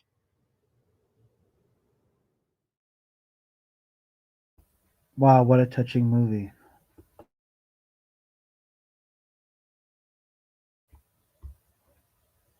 Yeah. Hello? Self-muted. Apologies. I was just saying, I said, what a touching movie. yeah, it's one of those you really don't really get to see much in the trailer, because the trailer is trying not to tell you too much, like Right. Hollywood trailers do, right? So it's trying to keep as much of the mystery and what's going on away from the trailer, but enough there to tell you is there. Yeah. Kind of almost that makes you think it's a sad movie. Yeah, it's that, but it's also just like reminding you of what it was like to be at school. I can see that. Yeah, it's like that whole I don't know. It's like it's something that like I think guardians and parents should watch. You know, to I don't know, man. When I was in school, I was a hateful son of a bitch. I hated everybody around me pretty much, except for maybe a small circle of people. yeah. I mean, So, there are you get every types, and that's because of what's happening at home, right? um, I don't know if it was necessarily what was happening at home. I had a overbearing mother who I constantly would try to get around so I could do things like Yeah, she didn't like the fact that she didn't want me listening to music with explicit lyrics, so I would yeah, always hide those. I was always doing the things I wasn't supposed to do. right. So, but I was also terribly picked on. So I don't know. I was a very angry person when I got to high school. Right. So I don't know. Yeah, I I don't don't know. think I got rid of my anger until about maybe 9 years ago. No, 7 Nine years years ago. ago? How old No, are you, brother? no, it must be. Like, I mean, like my anger. I didn't get rid of my anger until about 7 years ago. Uh, Yeah, because yeah, because my anger would turn inward, like not outward. would you become self-destructive? Oh yeah, hell yeah. Yeah, yeah. That's why, like, I had to like take a real, uh, important look at myself 7 years Right. ago. No. And Are you in your? Because when I when I sorry, when I when I when I hit rock bottom was I was like 25, right, and I after getting like almost a DUI, I had to kind of like reevaluate what are you doing. right. So it took a few years to kind of work through all that shit. But so when did you kind of hit rock bottom? Oh, I've always been hitting rock bottom Oh, every okay. couple of years. So like Yeah. that's what I mean. It took me 7 years ago until, and it was my sister who said to me, you got to find out what makes you happy and do that. Right. And and figure, once you figure that out, you'll be fine. And I did, and I've been fine. That's good. So it's like, yeah, there's no sort of like, no more self-destructive behavior, no more, blaming anybody else, no more, taking risks, basically just, yeah, being chill. I've never been this chill in my entire life since I've been last like this. Like, how, do you remember, did you ever read a interview or heard an interview with Tool about how they used to go to crying therapy? No, I've never. So when they were like, I think it was during, I don't know, I think it was a joke or anything. I don't know how they said it, but they said they went to they went to this therapy sessions where they would like as a group, because like they're putting out this music, right? And I can't remember if it was that they did it as a group or just Maynard did it. But the thing was that you would scream and scream and scream, right? But it's not like with sound. It's like the soul scream. So you get all your anger out of you, and you release it all into the ether, right? So you don't you just you don't have a target, you don't have anything. You just like boil it, you roll it all up, and you kind of like scream it out, but no sound. So what I was doing was like for a whole 6 months, what I did was I just looked at neurodivergent TED Talks. How does the brain work, right? When you why does your brain fall into patterns and stuff? And how to break those patterns. And so that's what I was able to find out what was going on with my brain, because I've had several concussions, about 7 or 8. And so each one of them has like done something to, I realized they'd done something to my head and some of my behavior patterns, because of like my intensity to aggression would, jump real fast because I would dwell on the same shit over and over again. And so because you dwell on the same stuff, you get angrier and angrier, right? So what if you decide to then, okay, fine, I'm not gonna compete,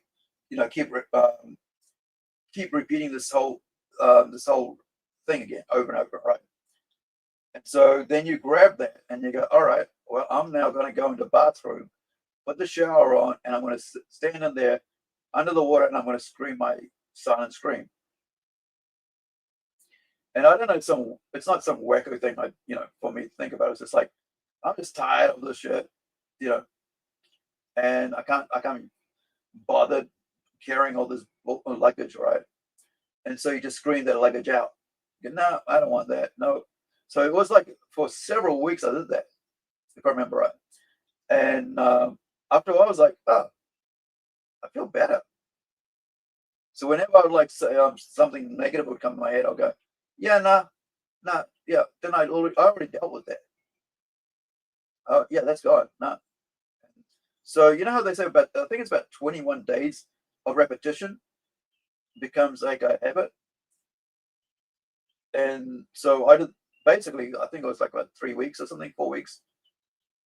And it just felt lighter every time. And it was like, oh yeah, that person did something. I know. I forgive them. I'm going to move on. I'm tired of carrying this baggage. I remember the time you did that. Yeah, I know, but well, whatever. I forgive myself. I'm going to carry on. It's in the past. Kind of a brilliant idea there. What's that? I said kind of a brilliant idea there. Yeah, because I think it's your choice, right, in life, if you want to be a better person or not. And, if you want to be a better person, you just got to, look at the man in the mirror, right? And so, yeah, I've never felt this happy and light in myself. But the thing is, like, a lot of people don't understand, especially creative people, right?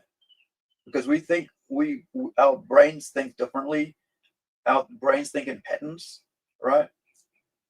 We think backwards and forwards, sideways, because we're creative, and because of that creativity, it can become harmful as well and destructive.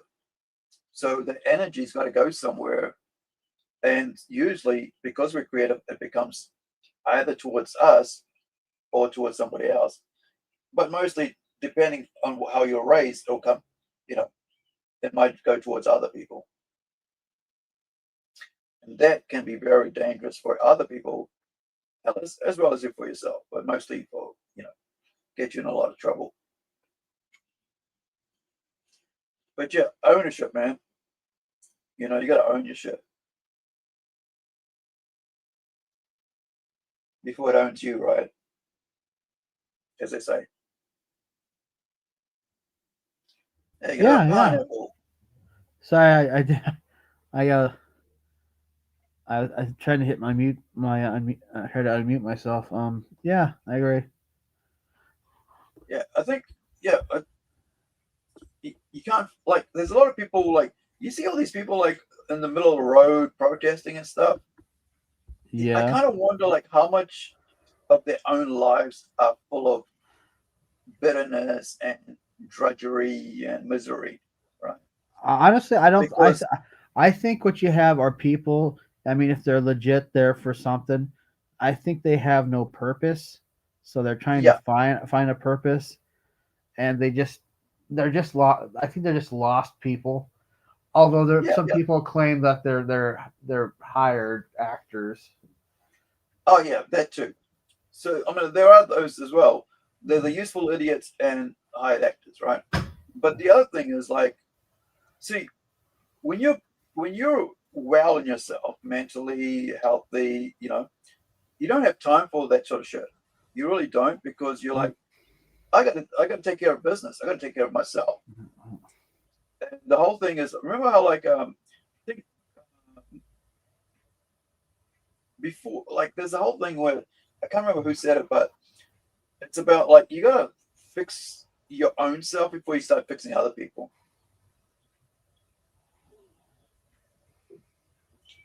And I don't know if I've said it before, but like, yeah, if you fix yourself first, then you can fix other people. And a lot of these people, I think, don't know how to fix themselves and don't want to take time to fix themselves, right? Well, no, because change is hard. Yeah.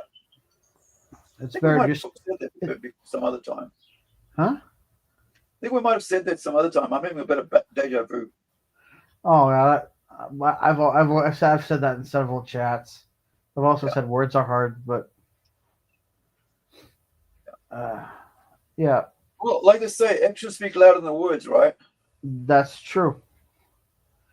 You can flap your mouth, or you can be about it, and it's like in a bar. Who's the person that you should be afraid of? The guy who flaps his lips, or the guy who doesn't say anything? Yeah. Oh, that's the other thing, right? I used to talk a lot, when I was out. I don't talk that much anymore. Oh, you don't? I just sit there, listen to everybody, and take it all in. Right. Because it's like in real life, I don't talk about anything to do with internet at all. There's only one person I hang out with who I talk about that, but that's because it's what we talk about. Right. What's going on this week, But when it comes to family, I never talk about the internet when it comes to family. I've actually told my family doesn't even follow me on the internet. My close family, right? Yeah. Yeah. I've actually asked them to follow me because I don't want my family involved in my internet. Yeah. Well, my parents used to stalk me via the internet. They used to spy on me because they had, I don't know what it was about that. It's just like, I'm a grown ass person. I don't need but they would always spy on me. Like my dad would, they would use other people's Facebook accounts. Yeah. And so what I would do is I'd go, when they'd leave their laptop on, and I would go to their Facebook, and then you just click on there, and they kind of didn't know that if you log in, it stores that information. Yeah. So I'd find out who's Facebook, then copy the address, and then go on my laptop and then block them. Right. So yeah, that was a weird time.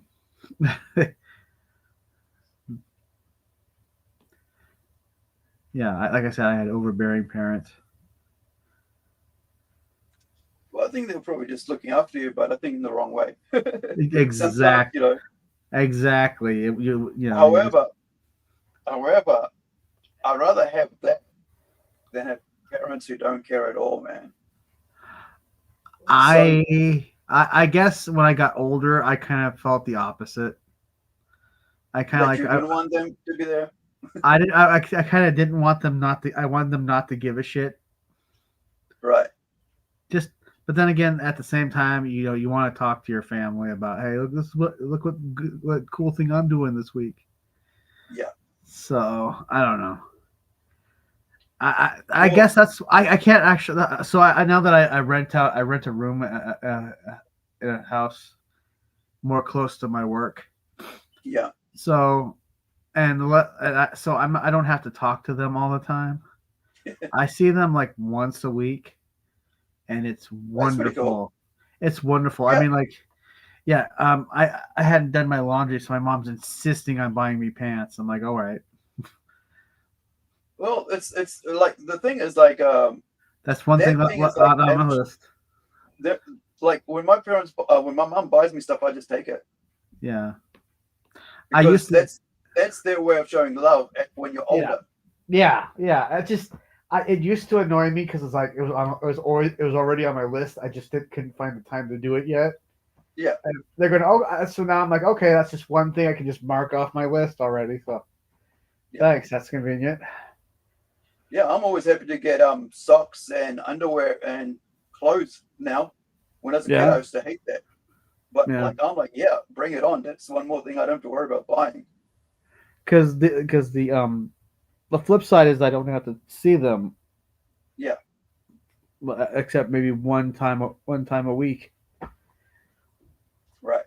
Yeah. Oh, I was just were we talking about that the black hole? And we already brought that up, didn't we? All right. Yeah. I mean, yeah. I can't forget all the stuff I say. Yeah. No.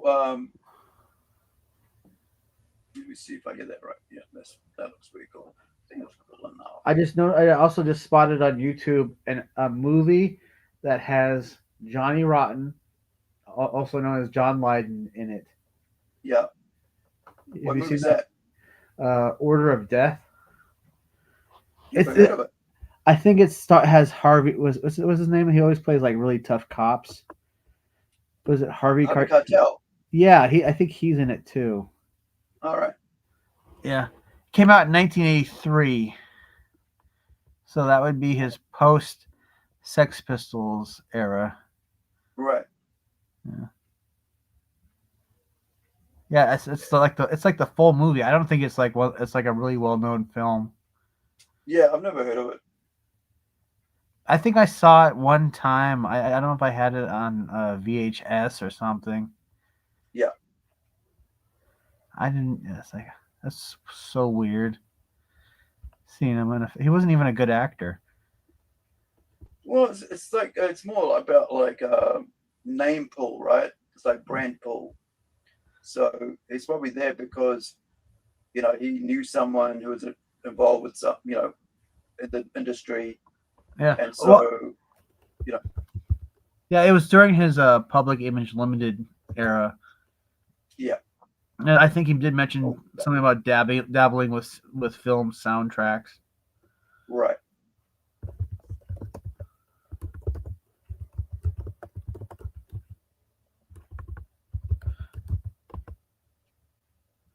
There are so many. Let's see. One panel completed. It was an Italian film. Yeah, it had Harvey Who's the Keitel. director of it? Directed by Roberto Finizza. Right. And starring Harvey Keitel and John Lydon of Sex Pistols fame. It's a gritty, paranoid story about corruption, obsession, psychological games between a crooked cop and a strange young man. Right. And nobody's stranger than Johnny Rotten. Exactly. Well, I mean, strange in a intelligent sense, not strange like throwing his poop at people like G.G. Allen.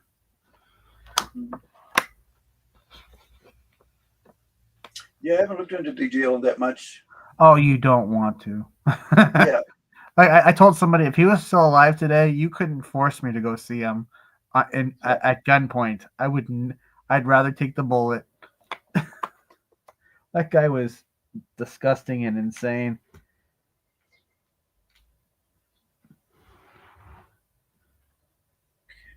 So this would be Alicia's stomach, abdomen. So we gotta give her some.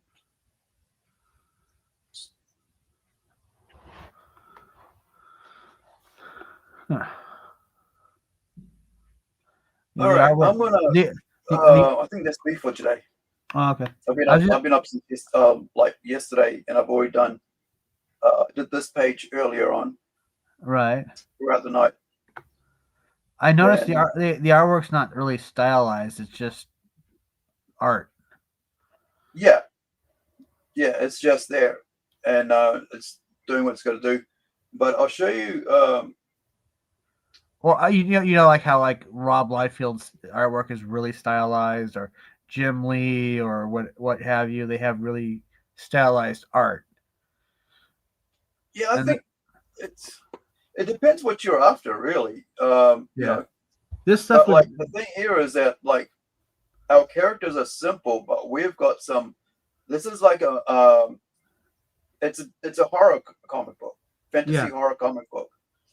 And human mythology, right? So it's like a creature feature, but so the humans have to look humans, right? Yeah. Otherwise, if it looks too bogus, it won't work. So I'm gonna bring up. It's. I mean, it's. I was just saying, it's like kind of like a book you'd find in the '80s, like some kind of not so mainstream book, but it still passes as it could pass as one. Right. So if that makes sense. There's a lot of story, kind of like lettering and stuff. So I'm opening up this page, the actual entire comic book. So I'm going to show you. I think it's about 44 pages. Oh. I know I wrote like as long as 26 pages. So I wait.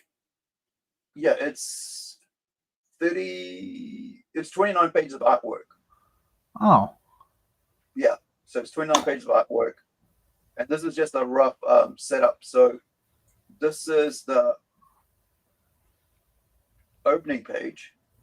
Right. And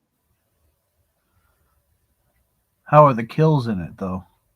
Well, you'll have to find out. So, you're not gonna give away the juicy bits. Yeah, it's a 12-issue series, and so it's broken up into three. I think it's 3-issue arcs, or is it 4-issue arcs? So it's like a 12-issue, like a trilogy or something like that. So it's 4-issue arcs. So it's every 4 issues is like a movie, right? So yeah. So this is Australia. Okay. Yeah. Hmm. This is all. I think this is all.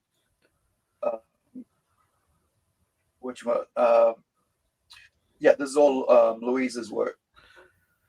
Cool.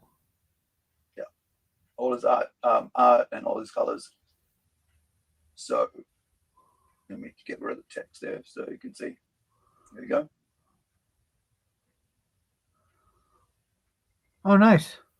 Yeah.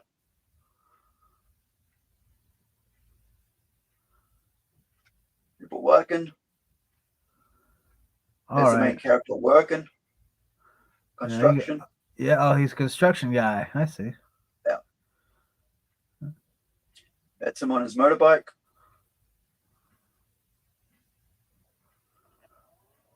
And I'm taking it she's the love interest. Nope. Nope. Nope. I was wrong there. There's like, yeah. Yeah, I actually, what is it? Let me, and then, no, I'm not saying it because I didn't change anything. So I actually wrote this as the first page, and we finished the entire thing, and then I went back and said, hey, I think we need to go back and add another 5 pages. So we went back and added another 5 pages right on the start. Okay. Yeah, because earlier, like in the comic book, like over here, we're saying how they ended up here. Yeah. But might as well show them how we end up here instead. Right. Kind of more, actually. Oh. Yeah, so 29 pages, all up, 36-page comic book. So, you got your 2, you got a promo, you got artist bio and about the work, and then the back cover. Then you've got, your forward, whatever, and then you cover, and then you go inside thing. So yeah, 32 minus 3, so yeah, 29 pages all up. Cool. I'm gonna hit the head because I'm getting tired. Yeah. All right, man. Thank you for hanging out with me. No problem. You have a wonderful day. Cheers. Catch you next time. Catch you next time. All right, bye. All right, everyone. Thank you for hanging out with me. Really appreciate it. And of course, thanks to Tim for hanging out. Wherever you are, as always, have an awesome day whatever time it is, day, night, evening, morning. Have an awesome week. See you, when I see you, and wherever you are, be well. Get down, no. See you next time, and catch you on the flip side, and be well. Until next time, all right? Just keep repeating that, but hey, gotta keep. Nope. Can't stay here anymore. I gotta get back. I think this was the spot. Oh Lord, I beseech thee, please return me to my old life. I swear I'll do anything. Like, literally anything. And I won't bother you again, so pretty please bring me back to life.